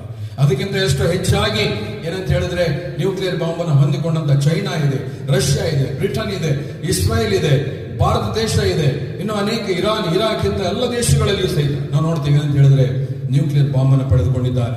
ಮತ್ತು ಇರಾಕ್ ಕೆಲವು ವರ್ಷಗಳ ಹಿಂದೆ ಅದೇನಂತಂದ್ರೆ ಕೆಮಿಕಲ್ ಬಾಂಬ್ ಇದೆ ಎಂಬುದಾಗಿ ಜಗತ್ತಿಗೆ ಒಂದು ವಾರ್ನಿಂಗ್ ಕೊಟ್ಟಿತ್ತು. ಮತ್ತು ಕೆಲವು ವರ್ಷಗಳ ಹಿಂದೆ ಏನಂತ ಹೇಳಿದ್ರೆ ಅದು ನನ್ನ ಹತ್ತಿರ ಬಯೋಲಾಜಿಕಲ್ ಬಾಂಬ್ ಇದೆ, ಜೀವಾಣು ಬಾಂಬ್ ಇದೆ ಎಂಬುದಾಗಿ ಅವರು ವಾರ್ನಿಂಗ್ ಕೊಟ್ಟಿದ್ರು. ಹಾಗಾದ್ರೆ ಇದು ಎಲ್ಲ ಏನಪ್ಪಾ ಎಂಬುದಾಗಿ ನೋಡುವಂತ ಸಮಯದಲ್ಲಿ ಸ್ಪಷ್ಟವಾಗಿ ನಮಗೆ ತಿಳಿದು ಬರ್ತದೆ, ಯೇಸು ಸ್ವಾಮಿ ಆತನು ಮತ್ತಾಯನ ಬರೆಸುವಾರ್ತೆ 24ನೇ ಅಧ್ಯಾಯದಲ್ಲಿ ಆತನು, ದೇವರೇ ಇದು ಯಾವಾಗ ಸಂಭವಿಸುವುದು, ನೀನು ಬರುವಂತದ್ದು ಯಾವಾಗ ಸಂಭವಿಸುವುದು ಎಂಬುದಾಗಿ ಕೇಳುವಂತ ಸಮಯದಲ್ಲಿ ಶಿಷ್ಯರಿಗೆ ಆತನು ಸ್ಪಷ್ಟವಾಗಿ ಹೇಳ್ತಾನೆ.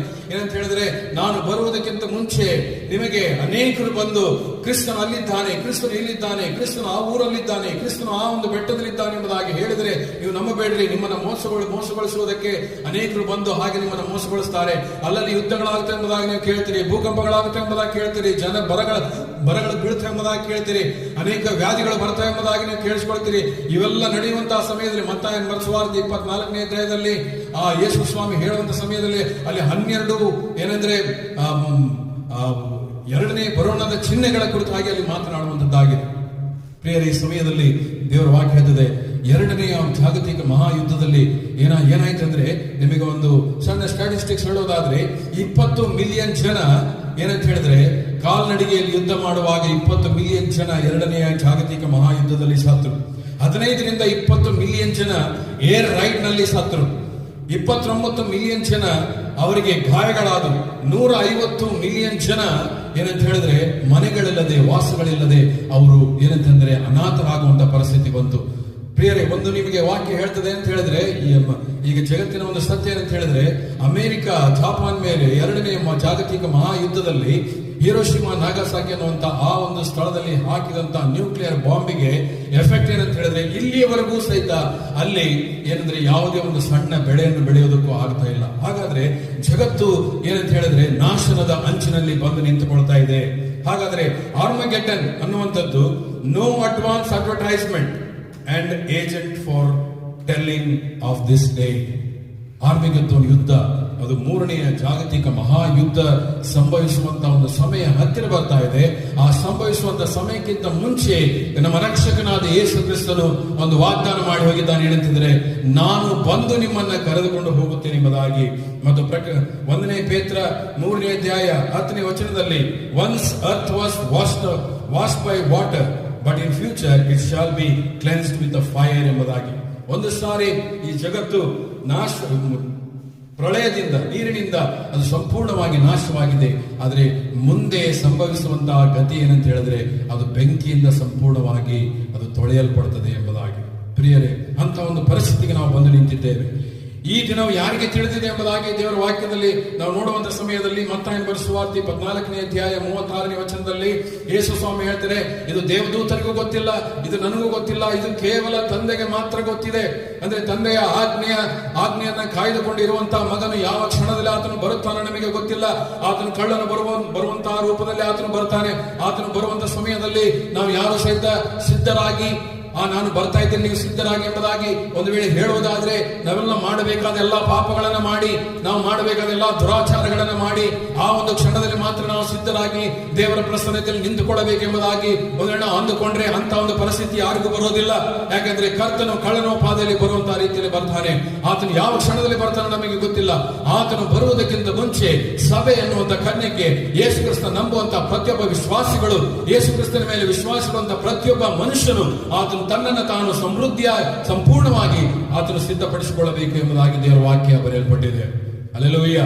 ಈ ಸಮಯದಲ್ಲಿ ದೇವರ ವಾಕ್ಯದಲ್ಲಿ ಲೂಕನ ಬರೆದ ಸುವಾರ್ತೆ 21ನೇ 28 ಇಂದ 36 ವಚನಗಳನ್ನು ಓದುವಂತ ಸಮಯದಲ್ಲಿ, ಇವು ಸಂಭವಿಸುವುದಕ್ಕೆ ತೊಡಗುವಾಗ ಮೇಲಕ್ಕೆ ನೋಡ್ರಿ, ನಿಮ್ಮ ತಲೆ ಎತ್ತಿರಿ, ನಿಮ್ಮ ಬಿಡುಗಡೆ ಸಮೀಪವಾಗಿದೆ ಎಂಬುದಾಗಿ ನಮ್ಮ ರಕ್ಷಕನಾದ ಯೇಸು ಕ್ರಿಸ್ತನು ಹೇಳುವಂತದ್ದನ್ನು ನೋಡ್ತೇವೆ. ಬಿಡುಗಡೆ ಅಂದ್ರೆ ಏನು ಪ್ರಿಯರೇ? ಬಿಡುಗಡೆ ಅಂದ್ರೆ ಏನು? ಇವತ್ತಿನ ದಿವಸ ಅನೇಕರು ಈ ಲೋಕದಲ್ಲಿ ಅನೇಕ ಕೆಟ್ಟ ಕಾರ್ಯಗಳನ್ನು ಮಾಡ್ತಾರೆ.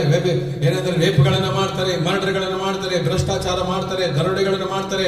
ಅವರೆಲ್ಲ ತೆಗೆದುಕೊಂಡು ಹೋಗಿ ಜೈಲಿನಲ್ಲಿ ಹಾಕ್ತಾರೆ. ಜೈಲಿನಲ್ಲಿ ಹಾಕುವಂತ ಸಮಯದಲ್ಲಿ ಅವರು ಬೇಲ್ ಕೊಟ್ಬಿಟ್ಟು ಮತ್ತೆ ಹೊರಗಡೆ ಬಂದು ಮತ್ತೆ ಅನೇಕ ಪಾಪಗಳನ್ನು ಮಾಡ್ತಾರೆ. ಆದ್ರೆ ಅಂತ ಬಿಡುಗಡೆ ಅಲ್ಲ ಇದು.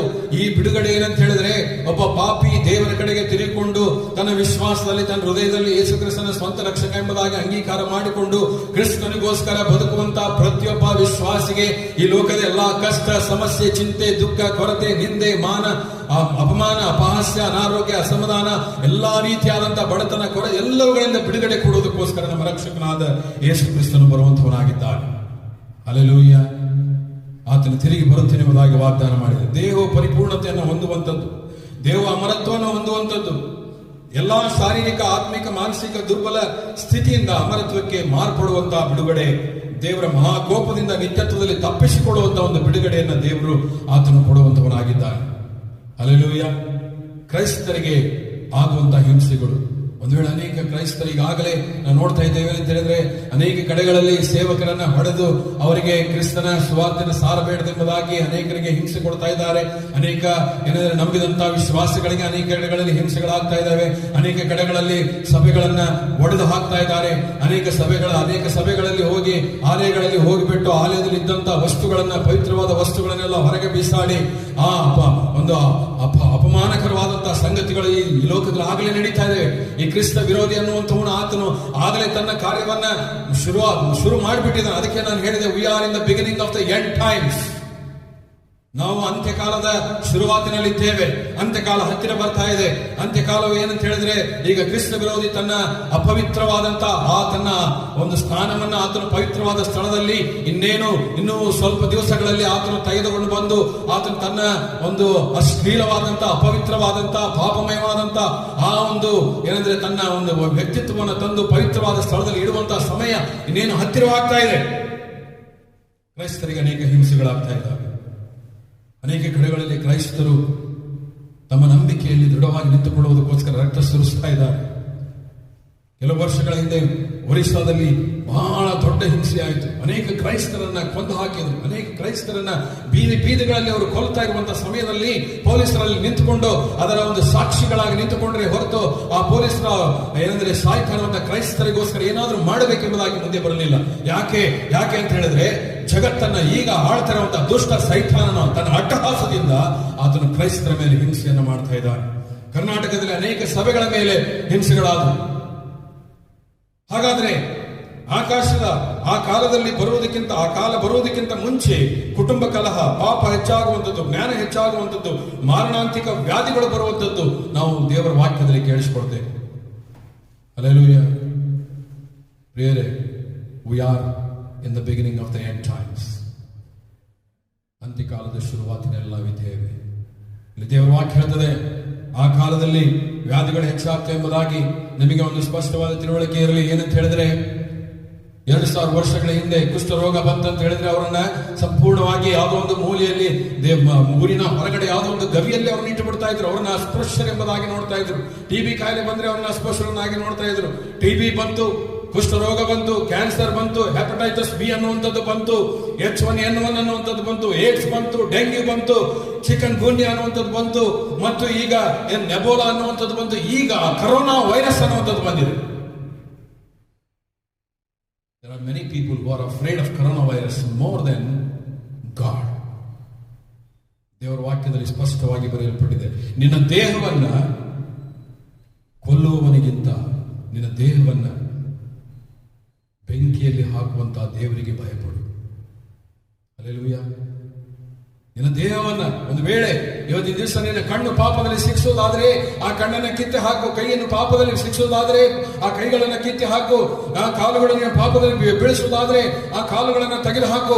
ಹಾಗಾದ್ರೆ ಪ್ರಿಯರೇ, ದೇವರ ವಾಕ್ಯದಲ್ಲಿ ಬರೆದಿರೋ ಪ್ರಕಾರ ಈಗ ಪಾಪ ಎಷ್ಟು ಹೆಚ್ಚಾಗಿದೆ ಅಂತ ಹೇಳಿದ್ರೆ, ಪ್ರತಿ ಮನುಷ್ಯನು ಸಹಿತ ತನ್ನ ಹೃದಯದಲ್ಲಿ ಆತನು ತನ್ನ ಆಲೋಚನೆಗಳಲ್ಲಿ ಮಾಡುವಂತಹ ಪಾಪಗಳು ಎಷ್ಟು ಹೆಚ್ಚಾಗಿದೆ ಅಂತ ಹೇಳಿದ್ರೆ, ಆ ಆದಿಕಾಂಡದಲ್ಲಿ 5ನೇ ಅಧ್ಯಾಯದಲ್ಲಿ ದೇವರು ಹೇಳಿದಂತ ಮಾತು ಒಂದು ನೆನಪುತ್ತದೆ. ಮನುಷ್ಯನು ತನ್ನ ಹೃದಯದಲ್ಲಿ ಆಲೋಚನೆ ಮಾಡುವಂಥದ್ದು ಎಲ್ಲವೂ ಕೆಟ್ಟಾಗಿರುವುದನ್ನು ನೋಡಿ ದೇವರು ಮನುಷ್ಯನು ಉಂಟು ಮಾಡಿರುವುದಕ್ಕೆ ಪಶ್ಚಾತ್ತಾಪ ಪಟ್ಟು ಆತನು ಪ್ರಳಯವನ್ನು ತಂದು ಜಗತ್ತನ್ನು ನಾಶ ಮಾಡಿದನು ಎಂಬುದಾಗಿ. ನಿನ್ನ ಹೃದಯ ಪಾಪ ಮಾಡ್ತಾ ಇದೆ ಅಂತಂದ್ರೆ ನಿನ್ನ ಹೃದಯವನ್ನು ಕಟ್ ಮಾಡಿ ಬಿಸಾಡ್ತೀಯ. ನಿನ್ನ ತಲೆ ಒಂದು ವೇಳೆ ನಿನ್ನ ಆಲೋಚನೆಗಳಲ್ಲಿ ಪಾಪ ಮಾಡ್ತಾ ಇದೆ ಅಂದ್ರೆ ಆಲೋಚನೆಗಳನ್ನ ನಿನ್ನ ತಲೆಯನ್ನ ಕಟ್ಟು ಮಾಡಿ ಬಿಸಾಕ್ತೀಯೋ. ನಿನ್ನ ದೇಹವನ್ನ ಮಾತ್ರ ನಿನ್ನನ್ನು ಕೊಂದು ಒಂದು ವೇಳೆ ದೇವನ್ನ ಮಾತ್ರ ಕೊಲ್ಲುವುದಕ್ಕೆ ಅಧಿಕಾರ ಇರುವಂತಹ ಸೈತಾನನಿಗೆ ನೀನು ಭಯಪಟ್ಟು, ದೇವನ್ನ ಮಾತ್ರ ಕೊಲ್ಲುವಂತಹ ಒಂದು ವ್ಯಾಧಿಗೆ ನೀನು ಭಯಪಟ್ಟು, ದೇವನ್ನ ಮಾತ್ರ ಕೊಲ್ಲುವಂತಹ ಕರೋನಾಗೆ ಭಯಪಟ್ಟು ಒಂದು ವೇಳೆ ನೀನು ನಂಬಿಕೆಯನ್ನು ಕಳೆದುಕೊಂಡು ಲೋಕದಲ್ಲಿ ಜೀವಿಸುವುದಾದ್ರೆ ಒಂದು ಸಮಯ ಬರ್ತದೆ, ಯೇಸು ಕ್ರಿಸ್ತನ ಮಧ್ಯಾಕಾಶದಲ್ಲಿ ಕಾಣಿಸಿಕೊಳ್ಳುವಂತಹ ಸಮಯದಲ್ಲಿ ಆತನು ತನ್ನ ಸಭೆಯನ್ನ ಕರೆದುಕೊಂಡು ಹೋಗುವುದಕ್ಕೆ, ನಾನು ಇರುವಂತಹ ಸ್ಥಳದಲ್ಲಿ ನೀವು ಇರಬೇಕೆಂಬುದಾಗಿ ಆತನು ತನ್ನ ಸಭೆಯನ್ನು ಕರೆದುಕೊಂಡು ಹೋಗುವುದಕ್ಕೆ ಬರುವಂತಹ ಸಮಯದಲ್ಲಿ ಒಂದು ವೇಳೆ ನೀನು ಬಿಡಲ್ಪಟ್ರೆ ನಿನ್ನ ಗತಿ ಏನಾಗ್ತದೆ? ಇವತ್ತು ಯಾವುದಕ್ಕೆ ಭಯಪಟ್ಟು ಜೀವಿಸ್ತಾ ಇದೆಯಾ? ಕೊರೋನಾ ವೈರಸ್ ಬಂದಿದೆ. ಇವತ್ತಿನ ದಿವಸ ಒಂದು ವಿಚಿತ್ರವಾದ ಘಟನೆ ನಾವು ಮೀಡಿಯಾದಲ್ಲಿ ನೋಡ್ತಾ ಇದ್ದೇವೆ. ಬೆಡ್ ಬ್ಲಾಕಿಂಗ್ ಎಂಬುದಾಗಿ ನೋಡ್ತಾ ಇದ್ದೇವೆ. ಬೆಡ್ ರೋಗಿಗಳಿಗೆ ಬೆಡ್ ಕೊಡಿಸೋದಕ್ಕೋಸ್ಕರ ಏನ್ ಮಾಡ್ತಾ ಇದ್ದಾರೆ? ಹಣವನ್ನ ಲಂಚದ ರೂಪದಲ್ಲಿ ಪಡೆದುಕೊಳ್ತಾ ಇದ್ದಾರೆ. ಅನೇಕರು ರೋಡ್ಗಳಲ್ಲಿ ಸಾಯ್ತಾ ಇದ್ದಾರೆ. ಅನೇಕರು ಬೀದಿಗಳಲ್ಲಿ ಏನಂದ್ರೆ ಸಾಯ್ತಾ ಇದ್ದಾರೆ. ಫುಟ್ಪಾತ್ ನಲ್ಲಿ ಕೂತ್ಕೊಂಡು ಸಾಯ್ತಾ ಇದ್ದಾರೆ. ಆ ಆಮ್ಲಜನಕ ಇಲ್ಲಾಂದ್ರೆ ಚಾಮರಾಜನಗರ ಅನ್ನುವಂಥ ಸ್ಥಳದಲ್ಲಿ 24 ಜನ ಸತ್ತು ಹೋದರು ಎಂಬುದಾಗಿ ಟಿವಿಯಲ್ಲಿ ದೊಡ್ಡ ನ್ಯೂಸ್ ಆಯಿತು. ಒಂದು ಪ್ರಶ್ನೆ ನಿಮಗೆ ನಾನು ಕೇಳ್ತೇನೆ, ನೀನು ಹುಟ್ಟಿದಾಗಿನಿಂದ ಹಿಡಿದು ಇಲ್ಲಿಯವರೆಗೂ ದೇವರು ನಿನಗೆ ಫ್ರೀಯಾಗಿ ಕೊಟ್ಟಂತ ಆಮ್ಲಜನಕವನ್ನು ಎಷ್ಟು ಉಪಯೋಗ ಮಾಡಿದ್ದೆ? ದೇವರು ನಿನಗೆ ಕೊಟ್ಟಂತ ಆಮ್ಲಜನಕ ಎಷ್ಟು ಉಪಯೋಗ ಮಾಡಿದ್ದೆ? ಇವತ್ತು ಆಮ್ಲಜನಕದ ಕೊರತೆ ಉಂಟಾಗಬೇಕಾದ್ರೆ ಮನುಷ್ಯನೇ ಕಾರಣ. ಹಚ್ಚ ಹಸಿರಾಗಿ ತುಂಬಿದಂತ ನಾಡುಗಳನ್ನ ಹಾಳು ಮಾಡಿ ಪಟ್ಟಣಗಳನ್ನ ಕಟ್ಟುತ್ತಾ ಎಲ್ಲ ಕಾಂಕ್ರೀಟ್ ಜಂಗಲ್ಗಳನ್ನು ಮಾಡ್ತಾ ಇವತ್ತಿನ ದಿವಸ ಹಸಿರನ್ನ ಆಮ್ಲಜನಕ ಕೊಡತಕ್ಕಂತ ಅನೇಕ ಏನಂದ್ರೆ ದೇವರ ಸೃಷ್ಟಿಯನ್ನ ನಾಶ ಮಾಡ್ತಾ ಮನುಷ್ಯನ ತನ್ನ ಸ್ವಾರ್ಥದಲ್ಲಿ ಜೀವಿಸ್ತಾ ಇದ್ದಾನೆ. ಇವತ್ತಿನ ದಿವಸ ಅಂತ ಒಂದು ಸ್ವಾರ್ಥದಲ್ಲಿ ಜೀವಿಸೋದ ಕಾರಣ ಏನಂತ ಹೇಳಿದ್ರೆ ಮನುಷ್ಯನು ಕಾಯಿಲೆ ಬೀಳ್ತಾ ಇದ್ದಾನೆ, ಮನುಷ್ಯನಿಗೆ ವ್ಯಾಧಿಗಳು ಬರ್ತಾ ಇದ್ದಾವೆ, ಮನುಷ್ಯನು ಅತಿಯಾದ ಜ್ಞಾನದಿಂದ ಇನ್ನೊಬ್ಬ ಮನುಷ್ಯನ ಕೊಲ್ಲುವಂತ ಯೋಜನೆಗಳನ್ನು ಮಾಡ್ತಾ ಇದ್ದಾನೆ. ಇಂಥ ಒಂದು ಸಮಯದಲ್ಲಿ ಜನಕದ ಕೊರತೆಯಿಂದ ಜನ ಸಾಯುವಂತದ್ದು ನೋಡಿದ್ರೆ ನಾನು ಒಂದು ಪ್ರಶ್ನೆ ಏನಂತ ಹೇಳಿದ್ರೆ, ನಾನು ಹುಟ್ಟಿದ ಮೊದಲನೆಯ ಕ್ಷಣದಿಂದ ಹಿಡಿದು ಇಲ್ಲಿಯವರೆಗೂ 20 ವರ್ಷ ಬದುಕಿರಬಹುದು, 30 ವರ್ಷ ಬದುಕಿರಬಹುದು, 50 ವರ್ಷ ಬದುಕಿರಬಹುದು, 90 ವರ್ಷ, 100 ವರ್ಷ ಬದುಕಿರಬಹುದು, ಅಲ್ಲಿಯವರೆಗೂ ಸಹಿತ ದೇವರಿಂದ ಉಂಟಾದಂತಹ ಉಚಿತವಾದ ಆಮ್ಲಜನಕವನ್ನು ನೀನು ಸೇವಿಸಿ ನೀನು ಬದುಕ್ತಾ ಇದೆಯಲ್ಲ, ದೇವರಿಗೆ ನೀನು ಎಷ್ಟು ಕೃತಜ್ಞತೆ ಉಳ್ಳವನಾಗಿರ್ಬೇಕು, ದೇವರಿಗೆ ಎಷ್ಟು ನೀನು ಹಣವನ್ನು ಕೊಡಬೇಕು, ದೇವರಿಗೆ ನೀನು ಎಷ್ಟು ಕಾಣಿಕೆಗಳನ್ನು ಸಲ್ಲಿಸಬೇಕು. ಒಂದು ವೇಳೆ ದೇವರು ನೀನು ಉಸಿರಾಡಿದಂತಹ ಪ್ರತಿಯೊಂದು ಉಸಿರಿಗೂ ಪ್ರತಿಯೊಂದು ಆಮ್ಲಜನಕಕ್ಕೂ ಸಹಿತ ನೀನು ನನಗೆ ದುಡ್ಡು ಕೊಡಬೇಕಂತ ಹೇಳಿದ್ರೆ ಇಷ್ಟೊತ್ತಿಗೆ ಜಗತ್ತಿನಲ್ಲಿ ಯಾವನೂ ಸಹ ಬದುಕ್ತಾ ಇರಲಿಲ್ಲ, ಯಾರು ಬದುಕ್ತಾ ಇರಲಿಲ್ಲ. ದೇವರ ವಾಕ್ಯ ಹೇಳ್ತದೆ ಅಂತ್ಯ ದಿನಗಳು ಹತ್ತಿರವಾಗ್ತಾ ಇದ್ದಾವೆ, ಅಂತ್ಯ ದಿನಗಳು ಹತ್ತಿರವಾಗ್ತಾ ಇದೆ. ಪ್ರಕಟಣೆ 3:10 ನಾವು ಆಗ್ಲೇ ಓದಿದ್ದೇವೆ. ಏನಂತ ಹೇಳಿದ್ರೆ, ಆ ಮಹಾ ಹಿಂಸೆಯ ಕಾಲಗಳು ಬರುವಂತಹ ಸಮಯದಲ್ಲಿ ನಾನು ನಿನ್ನನ್ನು ಏನ್ ಮಾಡ್ತೇನೆ, ಅದರಿಂದ ತಪ್ಪಿಸಿ ಕಾಪಾಡ್ತೇನೆ. ಆ ತಪ್ಪಿಸಿ ಕಾಪಾಡುವಂತ ಯಾವ ಸಭೆ ಅಂತ ಹೇಳಿದ್ರೆ ಅದು ಫಿಲಡೆಲ್ಫಿಯಾ ಸಭೆ. ಫಿಲಡೆಲ್ಫಿಯಾ ಅಂತ ಹೇಳಿದ್ರೆ ಆ ಪ್ರಕಟಣೆ ಗ್ರಂಥದಲ್ಲಿ 2ನೇ ಅಧ್ಯಾಯ 3ನೇ ಅಧ್ಯಾಯದಲ್ಲಿ ಓದುವಂತ ಸಮಯದಲ್ಲಿ 7 ಸಭೆಗಳ ವಿಷಯದಲ್ಲಿ ಅದು ಮಾತನಾಡ್ತದೆ. 7 ಸಭೆಗಳಲ್ಲಿಯೂ ಸಹಿತ ಯಾವುದೇ ಒಂದು ರಿಮಾರ್ಕ್ ಇಲ್ಲಾರದಂತೆ, ಯಾವುದೇ ಒಂದು ಕೆಟ್ಟ ಒಂದು ಕಾಮೆಂಟ್ ಇಲ್ಲಾರದಂತೆ ಆ ಒಂದು ಸಭೆಯನ್ನ ದೇವರ ಮೆಚ್ಚುಗೆ ಉಳ್ಳ ಸಭೆ ಎಂಬುದಾಗಿ ಹೇಳುವಂತವನಾಗಿದ್ದಾನೆ. ಇವತ್ತಿನ ದಿವಸ ಪ್ರತಿಯೊಂದು ಸಭೆಯವರು, ಪ್ರತಿಯೊಬ್ಬ ವಿಶ್ವಾಸಿಗಳು, ದೇವರಿಂದ ಕರೆಯಲ್ಪಟ್ಟಂತಹ ಪ್ರತಿಯೊಬ್ಬ ವಿಶ್ವಾಸಿಗಳು ಇವತ್ತು ಫಿಲಡೆಲ್ಫಿಯಾ ಸಭೆಯಲ್ಲಿ ಯಾವ ರೀತಿಯಲ್ಲಿ ದೇವರು ಆ ಸಭೆಯನ್ನು ಮೆಚ್ಚಿಕೊಂಡು ಅದೇ ರೀತಿಯಲ್ಲಿ ಇರುವುದಕ್ಕೆ ನಾವು ಪ್ರಯತ್ನ ಮಾಡಬೇಕು. ನಮ್ಮ ಪರಿಶುದ್ಧತೆಯನ್ನು ಕಾಪಾಡಿಕೊಳ್ಳಬೇಕು, ಆತ್ಮಿಕ ಜೀವಿತವನ್ನು ಕಾಪಾಡಿಕೊಳ್ಳಬೇಕು, ದೇವರಿಗೆ ಭಯಭಕ್ತಿಯುಳ್ಳವರಾಗಿ ನಮ್ಮನ್ನು ಕಾಪಾಡಿಕೊಳ್ಳಬೇಕು. ನಾವು ಏನೇ ಬಂದರೂ ಸಹಿತ, ನಾನು ಕಳೆದ ಒಂದು ಸಂದೇಶದಲ್ಲಿ ಹೇಳಿದ್ದೇನೆ ಅಂತ ಹೇಳಿದ್ರೆ, there will be time people will definitely have compromising faith. ಏನಂತ ಹೇಳಿದ್ರೆ ನಾನು ಹೇಳಿದೆ, you should never compromise with your faith, you should never commercialize your faith, you should never condemn your faith ಎಂಬುದಾಗಿ ಹೇಳಿದ್ದೆ. ಹೌದು, ಇವತ್ತಿನ ದಿವಸ ಬಂದಿರುವಂತ ಈ ಒಂದು ಸನ್ನಿವೇಶದಲ್ಲಿ ಅನೇಕರು ತಮ್ಮ ಒಂದು ನಂಬಿಕೆಯನ್ನ ಸಂಧಾನ ಮಾಡಿಕೊಳ್ಳುವುದಕ್ಕೆ ಪ್ರಯತ್ನ ಮಾಡ್ತಾ ಇದ್ದಾರೆ, ವ್ಯಾಪಾರೀಕರಣ ಮಾಡ್ತಾ ಇದ್ದಾರೆ, ನಂಬಿಕೆಯನ್ನ ಖಂಡಿಸುವಂತಹ ಒಂದು ಸ್ಥಿತಿಗೆ ಬಂದು ತಲುಪಿದ್ದಾರೆ. ದೇವರ ವಾಕ್ಯ ಹೇಳ್ತದೆ, ಈ ಮರ್ಮವುಳ್ಳ ಪುನರುತ್ಥಾನ ಆಗುವುದು ಲೋಕದ ಆಗಿನ ಪರಿಸ್ಥಿತಿ ಹೇಗಿರುವುದು ಎಂಬುದಾಗಿ. ನೋಡ್ರಿ, ಕೆಲವೊಂದು ವಿಷಯಗಳನ್ನು ನಿಮಗೆ ಹೇಳುವಂತವನಾಗಿದ್ದೇನೆ. ಏನಂತ ಹೇಳಿದ್ರೆ, ಕೆಲವರು ಲೋಕದ ಆಯಸ್ಕಾಂತ ಶಕ್ತಿಗಳು ಕಾರಣ ಎಂಬುದಾಗಿ ಕೆಲವರು ಹೇಳ್ತಾರೆ. ಏನಂತಂದ್ರೆ ಅನ್ಐಡೆಂಟಿಫೈಡ್ ಫ್ಲೈಯಿಂಗ್ ಆಬ್ಜೆಕ್ಟ್ಸ್ ಬಂದ್ಬಿಟ್ಟು ಅವೇನಂದ್ರೆ ಅನೇಕರನ್ನ ಕದ್ದುಕೊಂಡು ಹೋದ್ರೆ ಎಂಬುದಾಗಿ ನಂಬ್ತಾರೆ. ಕೆಲವರು ಹೇಳ್ತಾರೆ ಅವರ ಕೆಟ್ಟತನಕ್ಕೆ ದೇವರು ನಾಶ ಮಾಡಿದ್ರೆ ಎಂಬುದಾಗಿ ಹೇಳ್ತಾರೆ. ಪ್ರಿಯರೇ, ಒಂದು ಆಲೋಚನೆ ಮಾಡಿದ್ರೆ, ಇವತ್ತಿನ ದಿವಸ ಅನೇಕ ಕಡೆಗಳಲ್ಲಿ ಕೊರೋನಾ ವೈರಸ್ ಬಂದಿರೋದ್ರಿಂದ ಆಸ್ಪತ್ರೆಗಳ ಪರಿಸ್ಥಿತಿ ನಿಮಗೆ ಚೆನ್ನಾಗಿ ಗೊತ್ತಿದೆ.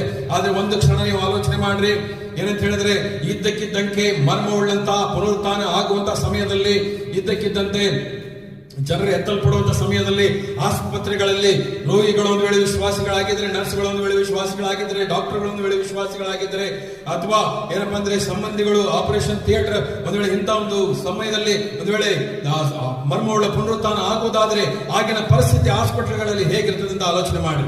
ಇದನ್ನು ಆಪರೇಷನ್ ಮಾಡುವಂತ ಡಾಕ್ಟರ್ ಒಂದು ವೇಳೆ ಆತನು ಅವಿಶ್ವಾಸಿ ಆಗಿದ್ದಳು, ವಿಶ್ವಾಸಿ ಆತನು ರೋಗಿ ಆಗಿದ್ರೆ ಆಪರೇಷನ್ ಮಾಡುವಂತ ಸಮಯದಲ್ಲಿ ಎತ್ತಲ್ಪಟ್ರೆ ಆಗಿನ ಪರಿಸ್ಥಿತಿ ಹೇಗಿರ್ತದೆ. ಜೈಲುಗಳಲ್ಲಿ ಪೊಲೀಸ್ ಅಧಿಕಾರಿ ಒಂದು ವೇಳೆ ಆತನು ವಿಶ್ವಾಸಿ ಆಗಿದ್ರೆ ಆತನ ಎತ್ತಲ್ಪಟ್ಟ ಮೇಲೆ ಜೈಲಿನ ಸ್ಥಿತಿ ಹೇಗಿರ್ತದೆ ಎಂಬುದಾಗಿ ಆಲೋಚನೆ ಮಾಡಿ.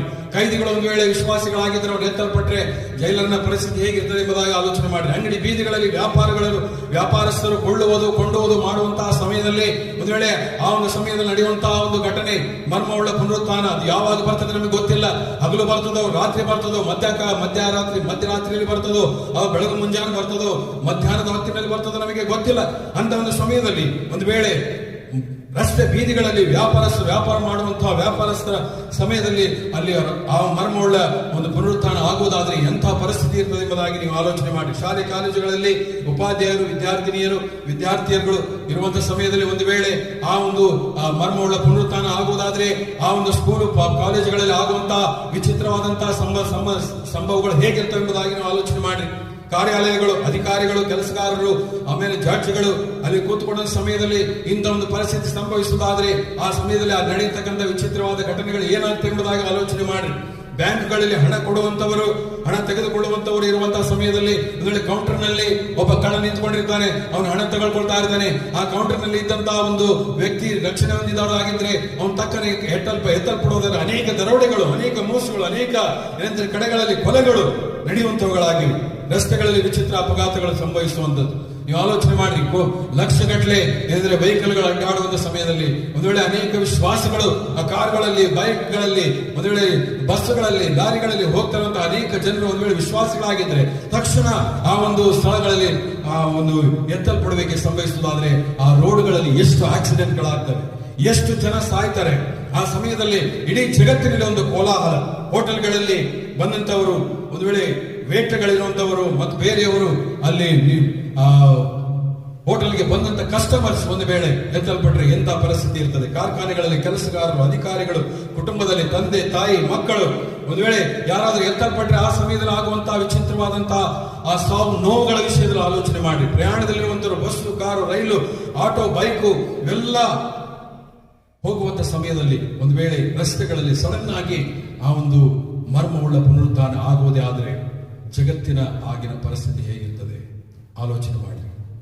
ವಿಮಾನ ಪ್ರಯಾಣ ಮಾಡುವಂತವರು ಒಂದು ವೇಳೆ ಪೈಲಟ್ ಏನಾದರೂ ಆತನ ವಿಶ್ವಾಸಿ ಆಗಿದ್ರೆ ವಿಮಾನ ಹೋಗಿ ಕ್ರಾಶ್ ಆಗ್ತದೆ. ಆಟದ ಮೈದಾನದಲ್ಲಿ, ಮದುವೆ, ಪಿಕ್ನಿಕ್, ಗಂಡ ಏನಾದರೂ ನಂಬಿಗಸ್ತನೋ ಅಥವಾ ಒಳ್ಳೆ ದೇವರ ಭಕ್ತನಾಗಿದ್ದು ಹೆಂಡತಿ ಇರಲಿಲ್ಲ, ಹೆಂಡತಿ ಭಕ್ತಳಾಗಿದ್ದು ಗಂಡ ಇರಲಿಲ್ಲ ಅಂತ ಹೇಳಿದ್ರೆ ಆ ಮರ್ಮವುಳ್ಳ ಪುನರುತ್ಥಾನ ಆದಾಗ ಆ ಗಂಡನ ಬಟ್ಟೆ ಅಲ್ಲೇ ಬಿದ್ದಿರ್ತದೆ, ತಾಳೆ ಅಲ್ಲೇ ಬಿದ್ದಿರ್ತದೆ, ಆದ್ರೆ ಗಂಡ ಇರೋದಿಲ್ಲ ಅಥವಾ ಹೆಂಡತಿ ಇರೋದಿಲ್ಲ. ಆಗಿನ ಪರಿಸ್ಥಿತಿ ಹೇಗಿರ್ತದೆ ಎಂಬುದಾಗಿ ಆಲೋಚನೆ ಮಾಡಿ. ಸ್ನೇಹಿತರ ಗುಂಪು, ಹೊಲಗದ್ದೆಗಳು, ಸಭೆಗಳಲ್ಲಿ ಸಭಾಪಾಲಕರು, ಸಭೆಯವರು, ಬೋಧಕರು ಬೋಧಿಸ್ತಾ ಇರುವಂತಹ ಸಮಯದಲ್ಲಿ ಇದ್ದಕ್ಕಿದ್ದಂತೆ ಮಾಯವಾದರೆ, ಸಭೆಗಳಲ್ಲಿರುವಂತಹ ಅನೇಕ ಜನರು ಇದ್ದಕ್ಕಿದ್ದಂತೆ ಮಾಯವಾದರೆ ಏನಾಗ್ತದೆ ನೀವು ಆಲೋಚನೆ ಮಾಡಿ. ಸಮಾಧಿಯಲ್ಲಿ ಹೂಣಿಡುವುದಕ್ಕೆ ಹೋಗುವಾಗ ತಟ್ಟನೆ ಈ ಒಂದು ಸಂಭವ ಆದರೆ ಆ ಪರಿಸ್ಥಿತಿ ಹೇಗಿರ್ತದೆ ಎಂಬುದಾಗಿ ನೀವು ಆಲೋಚನೆ ಮಾಡಿ. ಪ್ರಿಯರೇ, ಎಲ್ಲಕ್ಕಿಂತ ಪ್ರಾಮುಖ್ಯವಾಗಿ ಜಗತ್ತಿನಲ್ಲಿ ಆಗ ನಡೆಯುವಂಥ ವಿಸ್ಮಯಗಳು ನಾನು ಹೇಳಿದೆ. ಎಲ್ಲಕ್ಕಿಂತ ಪ್ರಾಮುಖ್ಯವಾಗಿ ಒಂದು ವೇಳೆ ಈ ಮರ್ಮವುಳ್ಳ ಪುನರುತ್ಥಾನ ಆದ ಮೇಲೆ ಮೊದಲನೆಯ ಭಾನುವಾರ ನಿನ್ನ ದೇವರ ಆಲಯಕ್ಕೆ ಬಂದಾಗ ನಿನ್ನ ಪರಿಸ್ಥಿತಿ ಹೇಗಿರ್ತದೆ? ಮೊದಲನೆಯ ಭಾನುವಾರ ನಿನ್ನ ದೇವರ ಆಲಯಕ್ಕೆ ಬಂದಾಗ ನಿನ್ನ ಪರಿಸ್ಥಿತಿ ಹೇಗಿರ್ತದೆ? ನಿನಗೆ ದೇವರ ವಾಕ್ಯ ಆಗಲೇ ಹೇಳಲ್ಪಟ್ಟಿತ್ತು, ಯೇಸು ಕ್ರಿಸ್ತನು ಬರ್ತಾನೆ, ಬರುವುದಕ್ಕಾಗಿ ಸಿದ್ಧವಾಗಿರಿ. ಆ 10 ಕನ್ನಿಕೆಯರಲ್ಲಿ 5 ಕನ್ನಿಕೆಯರು ಬುದ್ಧಿವಂತರಾಗಿ ತಮ್ಮ ಎಣ್ಣೆಯನ್ನು ಉಳಿಸಿಕೊಂಡು ದೇವರು ಬರುವಂತಹ ಮೊದಲಿಂಗನು ಬರುವಂತ ಕಾಲದಲ್ಲಿ ಅವರು ತಮ್ಮನ್ನು ಸಿದ್ಧಪಡಿಸಿಕೊಂಡು ಹೋದ್ರು. ಇನ್ನು 5 ಕನ್ನಿಕೆಯರು ಅವರು ಎಣ್ಣೆಯ ಆ ಒಂದು ದೀಪವನ್ನು ಉರಿಯುವುದಕ್ಕೆ ಬಿಟ್ಟುಬಿಟ್ಟು ಎಣ್ಣೆಯನ್ನು ಎಕ್ಸ್ಟ್ರಾ ಎಣ್ಣೆಯನ್ನು ತರಲಾರದೆ ಮೊದಲಿಂಗನು ಬರುವಾಗ ಅವರು ನಮ್ಮ ಹತ್ರ ಎಣ್ಣೆ ಇಲ್ಲ ಎಂಬುದಾಗಿ ಹುಡುಕಾಟ ಮಾಡುವಂಥದ್ದು, ಅಲ್ಲಿ ಹೋಗಿ ತೆಗೆದುಕೊಂಡು ಬರುವುದಕ್ಕೆ ಪ್ರಯಾಸ ಪಡುವಂತಹ ಕೆಲಸದಲ್ಲಿದ್ದರು. ಆಗ ಅವರು ಮೊದಲಿಂಗನು ಅವರಿಗೆ ನೀವು ಬರಬೇಡ್ರಿ ಒಳಗಡೆ ಎಂಬುದಾಗಿ ಹೇಳಿ ಆತನು ಹೊರಟು ಹೋದ. ಮೊದಲಿಂಗನು ಬರುವಂತವನಾಗಿದ್ದಾನೆ. ಆ ಮೊದಲಿಂಗನು ಬರುವಂತ ಸಮಯದಲ್ಲಿ ನಿನ್ನಲ್ಲಿ ರಕ್ಷಣೆ ಎಂಬ ಪವಿತ್ರಾತ್ಮನ ಮೂಲಕವಾಗಿ ಕೊಡಲ್ಪಟ್ಟಂತ ರಕ್ಷಣೆ ಎಂಬ ಎಣ್ಣೆ ನಿನ್ನಲ್ಲಿ ಇರೋದೇ ಆದರೆ ನೀನು ಎತ್ತಲ್ಪಡ್ತೀವಿ. ಒಂದು ಆಲೋಚನೆ ಮಾಡು. ಈ ಮರ್ಮವುಳ್ಳ ಪುನರುತ್ಥಾನ ಆದಂತಹ ಸಮಯದಲ್ಲಿ ನೀನು ಹಿಂದೆ ಬಿಡಲ್ಪಟ್ಟರೆ ಅದಾದ ಮೇಲೆ ನೆಕ್ಸ್ಟ್ ಭಾನುವಾರ ನೀನು ದೇವರ ಆಲಯಕ್ಕೆ ಬಂದಾಗ ನಿನ್ನ ಪರಿಸ್ಥಿತಿ ಹೇಗಿರ್ತದೆ? ಆ ಸಮಯದಲ್ಲಿ ಏನಾಗ್ತದೆ? ತಕ್ಷಣ ಪರಿಹಾರ ಹುಡುಕುವರು. ದೂರವಾಣಿಯ ಮೂಲಕವಾಗಿ ಕಂಪ್ಲೇಂಟ್ ಕೊಡ್ತಾರೆ, ದೂರವಾಣಿ ಮೂಲಕವಾಗಿ ಹುಡುಕಾಟ ನಡೆಸ್ತದೆ. ಪೊಲೀಸ್ ಕಂಪ್ಲೇಂಟ್ ಏನಂತಂದ್ರೆ ಪ್ರತಿಯೊಂದು ಪೊಲೀಸ್ ಸ್ಟೇಷನ್ ನಲ್ಲಿ ಕಂಪ್ಲೇಂಟ್ ಇರ್ತದೆ. ನನ್ನ ಮಗ ಕಾಣೆಯಾಗಿದ್ದಾನೆ, ನನ್ನ ಮಗಳು ಕಾಣೆಯಾಗಿದ್ದಾನೆ, ನಮ್ಮ ಅಪ್ಪ ಕಾಣೆಯಾಗಿದ್ದಾನೆ, ನನ್ನ ಹೆಂಡತಿ ಕಾಣೆಯಾಗಿದ್ದಾಳೆ, ಅಯ್ಯೋ ಅವ್ರನ್ನ ಹುಡುಕಿ ಕೊಡ್ರಿ ಎಂಬುದಾಗಿ ಎಲ್ಲಾ ಜಗತ್ತಿನಂತಹ ಪ್ರತಿಯೊಂದು ಪೊಲೀಸ್ ಸ್ಟೇಷನ್ಗಳು ಸಹಿತ ಆ ಸಮಯದಲ್ಲಿ ಬರೀ ಕಂಪ್ಲೇಂಟ್ ಗಳನ್ನ ದರ್ಜ್ ಮಾಡಿಕೊಳ್ಳೋದಕ್ಕೆ ಅವ್ರು ಇರ್ತಾರೆ ಹೊರತು ಆ ಒಂದು ಸಮಯದಲ್ಲಿ ಪ್ರತಿಯೊಂದು ಪೊಲೀಸ್ ಸ್ಟೇಷನ್ ಕಂಪ್ಲೇಂಟ್ ಗಳನ್ನು ಬರೀತಾ ಇರ್ತದೆ. ವಾರ್ತಾ ಪತ್ರಿಕೆ ಎಲ್ಲಾ ಕಡೆಗಳಲ್ಲಿಯೂ ಇದ್ದಕ್ಕಿದ್ದ ಹಾಗೆ ಜನರು ಕಾಣೆಯಾಗಿದ್ದಾರೆ. ಹುಡುಕುವುದು, ಟಿವಿ ಅನೌನ್ಸ್ಮೆಂಟ್, ಹೊಡೆದಾಟ, ಕೊಲೆ. ಅಯ್ಯೋ, ಒಂದು ವೇಳೆ ಯಾರಾದರೂ ದ್ವೇಷ ಇದ್ದಂತವರು ನನ್ನ ಮಗನ ನೀನು ಕಿಡ್ನಾಪ್ ಮಾಡಿರ್ಬೋದು, ನನ್ನ ಮಗಳ ನೀನು ಕಿಡ್ನಾಪ್ ಮಾಡಿರ್ಬೋದು, ನನ್ನ ಹೆಂಡತಿ ನೀನು ಕಿಡ್ನಾಪ್ ಮಾಡಿರ್ಬೋದು ಎಂಬುದಾಗಿ ಅನೇಕರು ಹೊಡೆದಾಟ, ಕೊಲೆಗಳು ನಡೀತವೆ. ಪ್ರಿಯ ಸ್ನೇಹಿತನೇ, ನಿನ್ನ ಸ್ಥಿತಿ ಹೇಗಿದೆ? ಕರ್ತನು ಬರುವಾಗ ನೀನು ಎತ್ತಲ್ಪಡ್ತೀವಿ. ಲೋಕದಲ್ಲಿ ನಡೀತಾ ಇರುವಂತಹ ಈ ಒಂದು ವಿಚಿತ್ರವಾದ ಘಟನೆಗಳ ಮೂಲಕವಾಗಿ ನೀನು ಕಳವಳಗೊಂಡಿದ್ದೀಯಾ? ಭಯಗೊಂಡಿದ್ಯಾ? ದೇವರ ವಾಕ್ಯ ಹೇಳ್ತದೆ ಸ್ಪಷ್ಟವಾಗಿ, ಅಂದ್ರೆ ನಿಮ್ಮ ಹೃದಯ ಕಳವಳಗೊಳ್ಳದೇ ಇರಲಿ. ದೇವರನ್ನ ನಂಬಿರಿ, ನನ್ನನ್ನು ನಂಬಿರಿ. ನನ್ನ ತಂದೆಯ ಮನೆಯಲ್ಲಿ ಅನೇಕ ಬಿಡಾರಗಳಿವೆ, ಇಲ್ಲದಿದ್ದರೆ ನಿಮಗೆ ಹೇಳುತ್ತಿದ್ದೆನು. ನಾನು ಹೋಗಿ ನಿಮಗೋಸ್ಕರ ಬಿಡಾರಗಳನ್ನು ಸಿದ್ಧ ಮಾಡಿ ನಾನು ತಿರುಗಿ ಬರುತ್ತೇನೆ. ತಿರುಗಿ ಬಂದ ಮೇಲೆ ನಿಮ್ಮನ್ನು ನಾನು ಕರೆದುಕೊಂಡು ಹೋಗುತ್ತೇನೆ. ಯಾಕಂದ್ರೆ ನಾನು ಇರುವಂತ ಸ್ಥಳದಲ್ಲಿ ನೀವು ಇರಬೇಕೆಂಬುದಾಗಿ. ಕ್ರಿಸ್ತನು ತಿಳಿಯದ ರೀತಿಯಲ್ಲಿ ಬರುವನು. 2000 ವರ್ಷಗಳಾದ ಮೇಲೆ ನೋಡ್ತೀವಿ ಏನಂತ ಹೇಳಿದ್ರೆ, ಜಗತ್ತು ಸೃಷ್ಟಿಯಾಗಿ 2000 ವರ್ಷಗಳಾದ ಮೇಲೆ ಜಲಪ್ರಳಯವಾಯಿತು. ಜಲಪ್ರಳಯ ಆಗಿ 2000 ವರ್ಷಗಳಾದ ಮೇಲೆ ಯೇಸು ಕ್ರಿಸ್ತನು ಹುಟ್ಟಿ ಬಂದ. ಈಗ ಯೇಸು ಕ್ರಿಸ್ತನು ಹುಟ್ಟಿ ಬಂದು 2000 ವರ್ಷಗಳಾಯಿತು. ಇನ್ನೇನಾದರೂ ಜಗತ್ತಿಗೆ ಸಂಭವಿಸ್ತದಾ? ಇನ್ನೇನಾದರೂ ಜಗತ್ತಿಗೆ ಕಾಯ್ದಿದ್ಯಾ? ಅಥವಾ ದಾನಿಯೇಲನ 70 ವಾರಗಳ ಆ ಒಂದು ಸಮಯ ಮುಗಿದು ಹೋಯ್ತಾ? 70ನೇ ವಾರದ ಶುರುವಾತು ಇನ್ನು ಆಗ್ತಾ ಇದೆಯಾ? 69 ವಾರಗಳು ಮುಗಿದು ಹೋಗಿದೆ. 70ನೇ ವಾರದ ಶುರುವಾತಿನಲ್ಲಿ ನಾವಿದ್ದೇವೆ. ದಿನ ಯೇಸು ಕ್ರಿಸ್ತನ ಒಂದು ವೇಳೆ ಬರುವುದಾದ್ರೆ ಆ ಒಂದು 69 ಮತ್ತು 70ನೇ ವಾರದ ಮಧ್ಯದಲ್ಲಿ ಸಭೆ ಹುಟ್ಟಿಕೊಂಡಿದೆ. ಕೃಪೆ ಕಾಲದಲ್ಲಿ ನಾವಿದ್ದೇವೆ. ಈ ಕೃಪೆ ಕಾಲವನ್ನ ದಾಟಿ ಹೋಗುವಂತ ಸಮಯ ಬಹಳ ಹತ್ತಿರವಾಗಿದೆ. 70ನೇ ವಾರ ಎಂಬುದಾಗಿ ಹೇಳೋದಾದ್ರೆ, ಡ್ಯಾನಿಯಲ್ 70 ವೀಕ್ ಎಂಬುದಾಗಿ ಹೇಳೋದಾದ್ರೆ ಅದು ಮಹಾ ಹಿಂಸೆಯ ಕಾಲದ ಒಂದು ವಾರವಾಗಿರ್ತದೆ. ಈಗ 2000 ವರ್ಷಗಳಾದ ಜಗತ್ತಿಗೆ ಏನು ಕಾದಿದೆ? ದೇವರ ವಾಕ್ಯದಲ್ಲಿ ಬರೆದಿರುವಂತೆ ಜ್ಞಾನ ಹೆಚ್ಚಾಗ್ತದೆ, ಪಾಪ ಹೆಚ್ಚಾಗ್ತದೆ, ವ್ಯಾಧಿಗಳು ಬರ್ತವೆ, ಭೂಕಂಪಗಳಾಗ್ತವೆ, ಬರಗಳು ಬೀಳ್ತವೆ, ಅಲ್ಲಲ್ಲಿ ಯುದ್ಧಗಳಾಗ್ತವೆ ಎಂಬುದಾಗಿ ನೀವು ಕೇಳಿಸ್ಕೊಳ್ತೀರಾ. ಇದು ಆಗುವಂತಹ ಸಮಯದಲ್ಲಿ, ಇಂಥ ಒಂದು ಸುದ್ದಿಯನ್ನು ನೀವು ಕೇಳುವಂತಹ ಸಮಯದಲ್ಲಿ ನನ್ನ ಬರೋಣವು ಹತ್ತಿರವಾಯಿತು ಎಂಬುದಾಗಿ ತಿಳಿದುಕೊಳ್ಳಿರಿ. ಸಮಯ ಹತ್ತಿರ ಬಂದಿದೆ. ದೇವರ ವಾಕ್ಯ ಹೇಳ್ತದೆ 1993 ಕೆಲವು ಜನರು ಇದು ಡೇಂಜರ್ ಪಾಯಿಂಟ್ ಎಂಬುದಾಗಿ ಹೇಳಿದರು. 1993 ಅಂತ ಕೆಲವರು ಹೇಳಿದರು, 1997 ಅಂತ ಕೆಲವರು ಹೇಳಿದರು. ಕೊರಿಯಾದಲ್ಲಿ ಒಂದು ಟೀಮ್ ಏನಂತ ಹೇಳಿದ್ರೆ, ಅವರು ಕ್ಯಾಲ್ಕುಲೇಟ್ ಮಾಡಿ ಬೈಬಲ್ ಕ್ಯಾಲೆಂಡರ್ ಪ್ರಕಾರ ಕ್ಯಾಲ್ಕುಲೇಟ್ ಮಾಡಿಬಿಟ್ಟು 1997ರಲ್ಲಿ ಏನಂದ್ರೆ ಯೇಸು ಕ್ರಿಸ್ತನು ಬರ್ತಾನೆ ಎಂಬುದಾಗಿ ಅವ್ರು ತಿಳಿದುಕೊಂಡು, ನನಗನ್ಸುತ್ತೆ ಅದು ಅಕ್ಟೋಬರ್ ಅಥವಾ ಸೆಪ್ಟೆಂಬರ್ ತಿಂಗಳಲ್ಲಿ ನಾವು ಮಧ್ಯಾಕಾಶ ಮೇಲೆ ಒಂದು ಸ್ಟೋರಿನ ಒಂದು ಮಹಡಿಯ ಬಿಲ್ಡಿಂಗ್ ಮೇಲೆ ಹತ್ತಿ ಹೋಗಿ ಮೇಲಿಂದ ಅವರು ಕೆಳಗೆ ಧುಮುಕಿದರು. ನಮ್ಮ ರಕ್ಷಕನಾದ ಯೇಸು ಕ್ರಿಸ್ತನು ಬಂದು ನಮ್ಮನ್ನು ಕಾಪಾಡಿಕೊಳ್ತಾನೆ ಎಂಬುದಾಗಿ ಅನೇಕ ಊಹಾಪೋಹಗಳು. ಪ್ರಿಯರೇ, ದೇವರ ವಾಕ್ಯ ಹೇಳ್ತದೆ 2000 ವರ್ಷಗಳಾದ ಮೇಲೆ ಏನಾದರೂ ಒಂದು ಸಂಭವಿಸಬೇಕು. ಈಗ ಸಂಭವಿಸ್ತಾ ಇದೆ. ರಕ್ಷಕನಾದ ಯೇಸು ಕ್ರಿಸ್ತನ ಬರೋಣ ಹತ್ತಿರವಾಗಿದೆ. ಈಗ ಎಲ್ಲೆಲ್ಲಿ ನೋಡಿದರೂ ಸಹಿತ ಅನೇಕ ಜನರು ಸಾಯ್ತಾ ಇದ್ದಾರೆ. ಎಲ್ಲಿ ನೋಡಿದ್ರಲ್ಲಿ ಅನೇಕ ಏನಂತಂದ್ರೆ ಸಾವು ನೋವುಗಳು ಆಗ್ತಾ ಇದ್ದಾವೆ. ಯುದ್ಧಗಳಾಗುವಂತ ಸನ್ನಿವೇಶಗಳನ್ನು ಕೇಳಿಸ್ಕೊಳ್ತಾ ಇದ್ದೇವೆ. ಪರಸ್ಪರ ಒಬ್ಬರ ಮೇಲೊಬ್ಬರ ದ್ವೇಷ, ಒಂದು ರಾಷ್ಟ್ರದ ಮೇಲೆ ಇನ್ನೊಂದು ರಾಷ್ಟ್ರ ದ್ವೇಷ ಮಾಡ್ತಾ ಇದೆ. ಒಂದು ಸಮಯ ಬರ್ತದೆ ಏನಂತ ಹೇಳಿದ್ರೆ, ಕಳೆದ ವರ್ಷ ಕೊರೋನಾ ವೈರಸ್ ಬಂದ ಸಮಯದಲ್ಲಿ ಇಟಲಿಯಲ್ಲಿ ನಾವು ನೋಡುವಾಗ ಅಲ್ಲಿ ಬೀದಿಯಲ್ಲಿ ಹೋಗ್ತಾ ಇರುವಂತಹ ಸಮಯದಲ್ಲಿ ಅನೇಕ ಬೀದಿಯಲ್ಲಿ ಫುಟ್ಪಾತ್ ನಲ್ಲಿ ಅನೇಕರು ಬಿದ್ದು ಸಾಯ್ತಾ ಇದ್ರು. ಈಗ ಭಾರತ ದೇಶದಲ್ಲಿ ಸಹಿತ ಅನೇಕರು ಸಾಯ್ತಾ ಇದ್ದಾರೆ. ಒಂದು ಸಮಯ ಬರ್ತದೆ, ದೇವರ ವಾಕ್ಯ ಸ್ಪಷ್ಟವಾಗಿ ಹೇಳ್ತದೆ ಅಂತ ಹೇಳಿದ್ರೆ, ಜಗತ್ತಿನ 4ರಲ್ಲಿ 1 ಭಾಗ ಒಂದೇ ಸಾರಿ ಜನ ಸತ್ತು ಹೋಗ್ತಾರೆ ಎಂಬುದಾಗಿ. ಅಮಾಹಿಂಸೆ ಕಾಲದಲ್ಲಿ ಹೆಣ ಇದ್ದಲ್ಲಿ ಹದ್ದುಗಳು ಇರುತ್ತವೆ ಎಂಬುದಾಗಿ ಯೇಸು ಸ್ವಾಮಿ ಹೇಳಿದರು. ಪ್ರಿಯರೇ, ಆ ಒಂದು ಭಯಂಕರವಾದ ದಿನ ಬರುವುದಕ್ಕಿಂತ ಮುಂಚೆ ನಿನ್ನನ್ನು ಕಾಪಾಡಿಕೊ, ನಿನ್ನನ್ನು ರಕ್ಷಿಸಿಕೊ.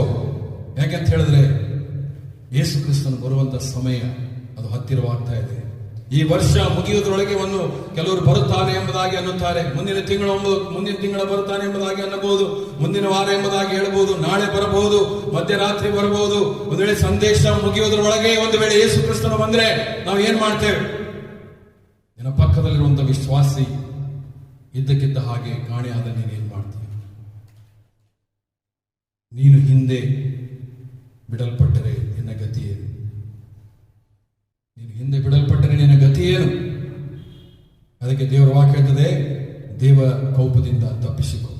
ರೋಮ 10:13ರಲ್ಲಿ ಒಂದು ವಚನ ಬರೆಯಲ್ಪಟ್ಟಿದೆ. ರೋಮ 10:13, ಕರ್ತನ ನಾಮವನ್ನು ಹೇಳಿಕೊಳ್ಳುವವರೆಲ್ಲರಿಗೆ ರಕ್ಷಣೆಯಾಗುವುದೆಂದು ಬರೆದಿದೆ. ಕರ್ತನ ನಾಮವನ್ನು ಹೇಳಿಕೊಳ್ಳುವಂತವರೆಲ್ಲರಿಗೂ ಸಹಿತ ರಕ್ಷಣೆ ಆಗುವುದು. ಪ್ರಿಯ ಸಮಯದಲ್ಲಿ ಈಗ ನಡೀತಾ ಇರುವಂತಹ ಸಂದಿಗ್ಧ ಪರಿಸ್ಥಿತಿ, ಕಷ್ಟಕರವಾದಂತಹ ದಿನಗಳು, ಭಯಾನಕವಾದಂತಹ ದಿನಗಳು, ಈ ಸಮಯದಲ್ಲಿ ಒಂದು ವೇಳೆ ದೇವರೇ ನಮ್ಮನ್ನು ರಕ್ಷಿಸು, ಈ ಲೋಕದಲ್ಲಿರುವಂತಹ ಶಾರೀರಿಕ ಜೀವಿತದಲ್ಲಿ ನಾನು ಕಷ್ಟ, ಸಮಸ್ಯೆ, ಚಿಂತೆ, ದುಃಖ ಎಲ್ಲವನ್ನು ಅನುಭವಿಸಿ ನಾನು ಒದ್ದಾಡ್ತಾ ಇದ್ದೇನೆ ಸ್ವಾಮಿ, ಈ ಸಮಯದಲ್ಲಿ ನನಗೆ ಈ ಕಷ್ಟದಿಂದ ಬಿಡುಗಡೆ ಮಾಡೆಂಬುದಾಗಿ ಒಂದು ವೇಳೆ ಕರ್ತನ ನಾಮ ನೀನು ಹೇಳಿಕೊಳ್ಳೋದಾದ್ರೆ ನಿಮ್ಮೆಲ್ಲರಿಗೂ ಸಹಿತ ರಕ್ಷಣೆ ಉಂಟಾಗುವುದೆಂಬುದಾಗಿ ದೇವರ ವಾಕ್ಯದಲ್ಲಿ ಬರೆಯಲ್ಪಟ್ಟಿದೆ. ಹಲ್ಲೆಲೂಯಾ. ಅದೇ ಯೋಹಾನ ಬರೆಸುವಾರ್ತೆ 3ನೇ ಅಧ್ಯಾಯ 3-5 ಓದುವಂತ ಸಮಯದಲ್ಲಿ ನಿಕೋದೇಮನು ಬಂದು ಅಲ್ಲಿ ಆತನು ಯೇಸು ಸ್ವಾಮಿಯನ್ನು ಕೇಳ್ತಾನೆ, ನಾನು ನಿತ್ಯ ಜೀವ ಪಡೆಯಬೇಕಾದ್ರೆ ಏನ್ ಮಾಡಬೇಕೆಂಬುದಾಗಿ. ಆಗ ಯೇಸು ಸ್ವಾಮಿ ಹೇಳ್ತಾನೆ, ಒಬ್ಬನು ನೀರಿನಿಂದಲೂ ಆತ್ಮನಿಂದಲೂ ಹೊಸದಾಗಿ ಹುಟ್ಟದಿದ್ದರೆ ಆತನು ಪರಲೋಕ ರಾಜ್ಯವನ್ನು ಕಾಣುವುದಿಲ್ಲ ಎಂಬುದಾಗಿ. ಪ್ರಿಯರೇ, ಇವತ್ತಿನ ದಿವಸ ನೀನು ಪಶ್ಚಾತ್ತಾಪ ಪಟ್ಟು ದೇವರ ಸನ್ನಿಧಾನದಲ್ಲಿ ನೀನು ನಿನ್ನನ್ನು ಒಪ್ಪಿಸಿಕೊಡುವಂತ ಸಮಯ ಹತ್ತಿರವಾಗಿದೆ. ನೀನು ಮಾಡ್ತಿರುವಂತೆಲ್ಲ ಪಾಪಗಳನ್ನು ಬಿಟ್ಟು ದೇವರ ಕಡೆಗೆ ತಿರುಗುವಂತ ಸಮಯ ಹತ್ತಿರವಾಗಿದೆ. ನೀನು ಮಾಡ್ತಿರುವಂತ ಭ್ರಷ್ಟಾಚಾರ, ವ್ಯಭಿಚಾರ, ಕೆಟ್ಟ ಆಲೋಚನೆಗಳು, ದರೋಡೆ, ಮೋಸ, ವಂಚನೆ, ಸುಳ್ಳು ಇವೆಲ್ಲವುಗಳಿಂದ ನೀನು ಬಿಟ್ಟು ದೇವರ ಕಡೆಗೆ ತಿರುಗುವಂತ ಸಮಯ ಹತ್ತಿರವಾಗಿದೆ. ದೇವರು ನಿನಗೆ ಒಂದು ಕೊನೆಯ ಒಂದು ಅವಕಾಶವನ್ನು ಕೊಡ್ತಾ ಇದ್ದಾನೆ. ಕೊನೆಯ ಅವಕಾಶವನ್ನು ಕೊಡ್ತಾ ಇದ್ದಾನೆ. ದೇವರ ವಾಕ್ಯದಲ್ಲಿ ನಾವು ನೋಡ್ತೀವಿ, 1ನೇ ಯೋಹಾನ 1:9 ನಮ್ಮ ಪಾಪಗಳನ್ನು ಒಪ್ಪಿಕೊಂಡು ಅರಿಕೆ ಮಾಡಿದ್ರೆ ಆತ ನಂಬಿಗಸ್ತ ನೀತಿವಂತನಾಗಿರುವುದರಿಂದ ಸಕಲ ಅನೀತಿಯನ್ನು ಪರಿಹರಿಸಿ ನಮ್ಮನ್ನು ಶುದ್ಧಿ ಮಾಡುತ್ತಾನೆ ಎಂಬುದಾಗಿ. ಪ್ರಿಯರೇ, ಈ ಸಮಯದಲ್ಲಿ ಪಶ್ಚಾತ್ತಾಪದ ಹೃದಯದಿಂದ ನಿನ್ನ ದೇವರ ಬಳಿಗೆ ಬರುವುದೇ ಆದ್ರೆ ಯೇಸು ಸ್ವಾಮಿ ನಿನ್ನನ್ನು ಸಂಪೂರ್ಣವಾಗಿ ತನ್ನ ಮಗನು ಮಗಳೆಂದು ಒಪ್ಪಿಕೊಂಡು ನಿನ್ನ ಪ್ರೀತಿಯಿಂದ ಆತನು ನಿನ್ನನ್ನು ಕಾಪಾಡುವಂತವನಾಗಿದ್ದಾನೆ. ಪ್ರೀತಿಯಿಂದ ನಿನ್ನನ್ನು ಕಾಪಾಡುವಂಥದ್ದು ಮಾತ್ರವಲ್ಲದೆ ದೇವರ ವಾಕ್ಯ ಆತನು ವಾಗ್ದಾನ ಮಾಡಿದ್ದಾನೆ. ಏನಂತ ಹೇಳಿದ್ರೆ, ನಿಮ್ಮ ಹೃದಯ ಕಳವಳಗೊಳ್ಳದಿರಲಿ, ದೇವರನ್ನ ನಂಬಿರಿ, ನನ್ನನ್ನು ನಂಬಿರಿ. ನನ್ನ ತಂದೆಯ ಮನೆಯಲ್ಲಿ ಬಹಳ ಬಿಡಾರಗಳಿವೆ. ಇವತ್ತಿನ ದಿವಸ ಯಾವ ಬಿಡಾರಗಳನ್ನ ಕಟ್ಟಿಕೊಂಡು ನೀನು ಅಹಂಕಾರ ಪಡ್ಕೊಳ್ತಾ ಇದೆಯಾ? ನಿನ್ನ ಸ್ವಂತ ಮನೆ ಇದೆ ಎಂಬುದಾಗಿ, ಸ್ವಂತ ಬಂಗಲ ಇದೆ ಎಂಬುದಾಗಿ, ಸ್ವಂತ ಆಸ್ತಿ ಇದೆ ಎಂಬುದಾಗಿ. ಇವತ್ತು ನಿನ್ನ ಹಣ ನಿನ್ನನ್ನು ಉಳಿಸ್ತಾ ಇಲ್ಲ. ಇವತ್ತು ನಿನ್ನ ಒಂದು ಆಸ್ತಿ ಅಂತಸ್ತು ನಿನ್ನ ಉಳಿಸ್ತಾ ಇಲ್ಲ. ಇವತ್ತಿನ ದಿವಸ ಪ್ರಾಣವನ್ನ ಉಳಿಸಿಕೊಳ್ಳೋದಕ್ಕೋಸ್ಕರ ಪ್ರಾಣವಾಯು ಸ್ವಲ್ಪ ಸಿಕ್ಕರೆ ಸಾಕೆಂಬುದಾಗಿ ಅಲ್ಲಲ್ಲಿ ಅಲೆದಾಡುವಂತ ಪರಿಸ್ಥಿತಿ ಬಂದಿದೆ. ಬೆಡ್ಗಳಿಲ್ಲದೆ ಅನೇಕರು ಸಾಯ್ತಾ ಇದ್ರೆಂಬ ಪರಿಸ್ಥಿತಿ ಬಂದಿದೆ. ಹಾಗೆ ಇವತ್ತಿನ ದಿವಸ ಯಾವುದು ಸಹಿತ ನೀನು ಉಳಿಸುವುದಿಲ್ಲ. ಒಂದು ವೇಳೆ ನೀನು ನಿತ್ಯ ಜೀವಕ್ಕೆ, ನಿತ್ಯ ಭಾಗ್ಯಕ್ಕೆ ನೀನು ಪಾಲ್ಗಾರನಾಗಬೇಕೆಂಬುದಾಗಿ ಹೇಳೋದೇ ಆದ್ರೆ ಇವತ್ತಿನ ದಿವಸ ದೇವರ ವಾಕ್ಯದಲ್ಲಿ ಬರೆದಿರುವ ಹಾಗೆ ನಿನ್ನ ಪಾಪಗಳನ್ನು ಒಪ್ಪಿಕೊಂಡು ಅರಿಕೆ ಮಾಡಿ ಯೇಸು ಕ್ರಿಸ್ತನ ಸ್ವಂತ ರಕ್ಷಕ ಎಂಬುದಾಗಿ ಅಂಗೀಕಾರ ಮಾಡು. ಆಗಲೇ ನೀನು ನಿತ್ಯ ಭಾಗ್ಯದಲ್ಲಿ ಸೇರುವಂತವನಾಗಿದ್ದೀಯ. ದೇವರ ವಾಕ್ಯ ಹೇಳ್ತದೆ, ಯೋಹಾನ ಬರೆಸುವಾರ್ತೆ 1:12 ಯೋಹಾನ 1:12 ಏನಂತ ಹೇಳ್ತದೆ? ನೀವು ಹೃದಯದಿಂದ ನಂಬಿ ಬಾಯಿಂದ ಅರಿಕೆ ಮಾಡಿದರೆ ದೇವರ ಮಕ್ಕಳಾಗುವ ಅಧಿಕಾರವನ್ನು ಆತನು ನಿಮಗೆ ಕೊಡ್ತಾನೆ ಎಂಬುದಾಗಿ. ಯಾರ್ಯಾರು ಆತನ ಅಂಗೀಕರಿಸಿದರು, ಅಂದರೆ ಆತನ ಹೆಸರಿನಲ್ಲಿ ನಂಬಿಕೆ ಇಟ್ಟರು, ಅವರಿಗೆ ದೇವರ ಮಕ್ಕಳಾಗುವ ಅಧಿಕಾರವನ್ನು ಕೊಟ್ಟನು. ಹಲ್ಲೆಲೂಯಾ. ಪ್ರಿಯರೇ, ಇವತ್ತು ದೇವರು ನನ್ನ ಹತ್ತಿರ ಬರುವಂತವರು ನಾನು ಎಂದಿಗೂ ತಳ್ಳಿ ಬಿಡುವುದಿಲ್ಲ ಎಂಬುದಾಗಿ ದೇವರ ವಾಕ್ಯ ಹೇಳ್ತದೆ.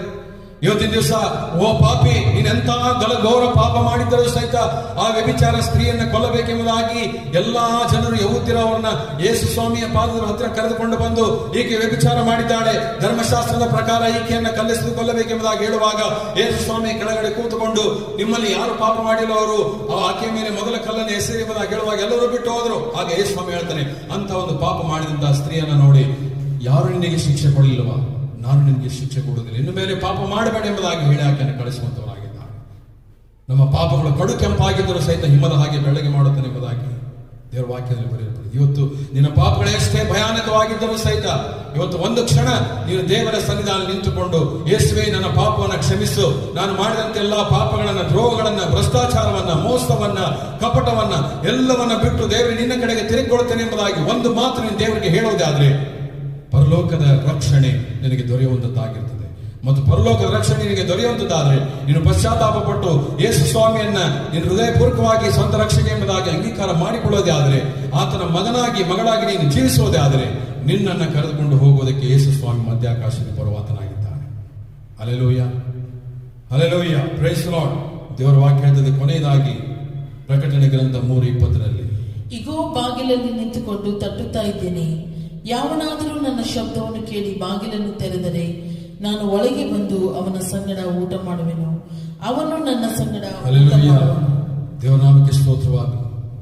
ಇಗೋ ಬಾಗಿಲ ಬಳಿಯಲ್ಲಿ ನಿಂತು ತಟ್ಟುತ್ತಾ ಇದ್ದೇನೆ, ಯಾವನಾದರೂ ನನ್ನ ಸ್ವರವನ್ನು ಕೇಳಿ ನನ್ನನ್ನು ಒಳಗೆ ಕರೆದುಕೊಂಡ್ರೆ ನಾನು ಒಳಗೆ ಬಂದು ಅವನ ಸಂಗಡ ಊಟ ಮಾಡುತ್ತೇನೆ, ಅವನು ನನ್ನ ಸಂಗಡ ಊಟ ಮಾಡುತ್ತಾನೆ ಎಂಬುದಾಗಿ. ಹಲ್ಲೆಲೂಯಾ.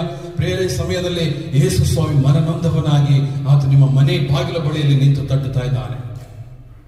ನಿಮ್ಮೊಂದು ಕುಟುಂಬದ ಬಾಗಿಲಲ್ಲಿ ನಿಂತು ತಟ್ಟುತ್ತಾ ಇದ್ದಾನೆ. ನಿಮ್ಮ ಹೃದಯ ಎಂಬ ಬಾಗಿಲ ಬಳಿ ನಿಂತು ತಟ್ಟುತ್ತಾ ಇದ್ದಾನೆ. ಯವನಸ್ಥ ಮಕ್ಕಳೇ, ಇವತ್ತಿನ ದಿವಸ ನೀವು ಮಾಡ್ತಿರುವಂತ ಎಲ್ಲಾ ಅನಾಚಾರ, ಎಲ್ಲಾ ರೀತಿಯಾದ ಪಾಪ ಕೃತ್ಯಗಳು, ಎಲ್ಲ ರೀತಿಯಾದ ಭಯಾನಕವಾದ ಕೃತ್ಯಗಳು, ಇವೆಲ್ಲವುಗಳಿಂದ ನೀವು ಬಿಡುಗಡೆ ಹೊಂದಿ ನೀವು ಕರ್ತನನ್ನ ನಂಬಿ ಒಂದು ವೇಳೆ ದೇವರ ಕಡೆ ತಿರುಗೋದಾದ್ರೆ ದೇವರ ವಾಕ್ಯ ಸ್ಪಷ್ಟವಾಗಿ ಹೇಳ್ತದೆ, ಯೇಸು ಸ್ವಾಮಿ ಹೃದಯದ ಬಾಗಿಲಲ್ಲಿ ನಿಂತು ತಟ್ಟುತ್ತಾ ಇದ್ದಾನೆ. ಯಾರಾದರೂ ಆತನ ಸ್ವೀಕಾರ ಮಾಡಿಕೊಳ್ಳೋದಾದ್ರೆ ಆತನ ಒಳಗೆ ಬಂದು ಅವರ ಸಂಗಡ ಊಟ ಮಾಡುವಂತವನಾಗಿದ್ದಾನೆ. ಹಲ್ಲೆಲೂಯಾ. ಊಟ ಮಾಡುವಂತ ಹೇಳಿದ್ರೆ ದೇವರ ವಾಕ್ಯವೆಂಬ ಮನ್ನವನ್ನ ನಿಮಗೆ ಆತನು ತಿಳಿಸುವಂತವನಾಗಿದ್ದಾನೆ. ಪ್ರಿಯರೇ, ಈ ಸಮಯದಲ್ಲಿ ದೇವರ ವಾಕ್ಯ ಸ್ಪಷ್ಟವಾಗಿ ಹೇಳ್ತದೆ, we are in the beginning of the end times. ಕೊನೆಗೆ ಒಂದು ಮಾತನ್ನು ಹೇಳಿ ನಾನು ಮುಗಿಸ್ತೇನೆ. ದೇವರ ವಾಕ್ಯದಲ್ಲಿ ಬರೆದಿರುವ ಹಾಗೆ ದೇವರು ಸ್ಪಷ್ಟವಾಗಿ ಹೇಳ್ತಾನೆ ಏನಂತ ಹೇಳಿದ್ರೆ, ನಿಮ್ಮ ಹೃದಯ ಕಳವಳಗೊಳ್ಳದಿರಲಿ, ದೇವರನ್ನು ನಂಬಿರಿ, ನನ್ನನ್ನು ನಂಬಿರಿ. ನನ್ನ ತಂದೆಯ ಮನೆಯಲ್ಲಿ ಅನೇಕ ಬಿಡಾರಗಳಿವೆ, ಇಲ್ಲದಿದ್ದರೆ ನಿಮಗೆ ಹೇಳುತ್ತಿದ್ದರು. ನಾನು ಹೋಗಿ ನಿಮಗೋಸ್ಕರ ಸ್ಥಳಗಳನ್ನು ಸಿದ್ಧಪಡಿಸಿ ತಿರುಗಿ ಬರ್ತೇನೆ. ತಿರುಗಿ ಬಂದು ನಾನು ನಿಮ್ಮನ್ನು ಕರೆದುಕೊಂಡು ಹೋಗುತ್ತೇನೆ. ಯಾಕಂದರೆ ನಾನು ಇರುವಂಥ ಸ್ಥಳದಲ್ಲಿ ನೀವು ಇರಬೇಕು. ಇದು ಒಂದು ಮರ್ಮವುಳ್ಳ ಪುನರುತ್ಥಾನದ ವಿಷಯದಲ್ಲಿ ಯೇಸು ಕ್ರಿಸ್ತನು ಮಾತನಾಡಿದ್ದಾರೆ.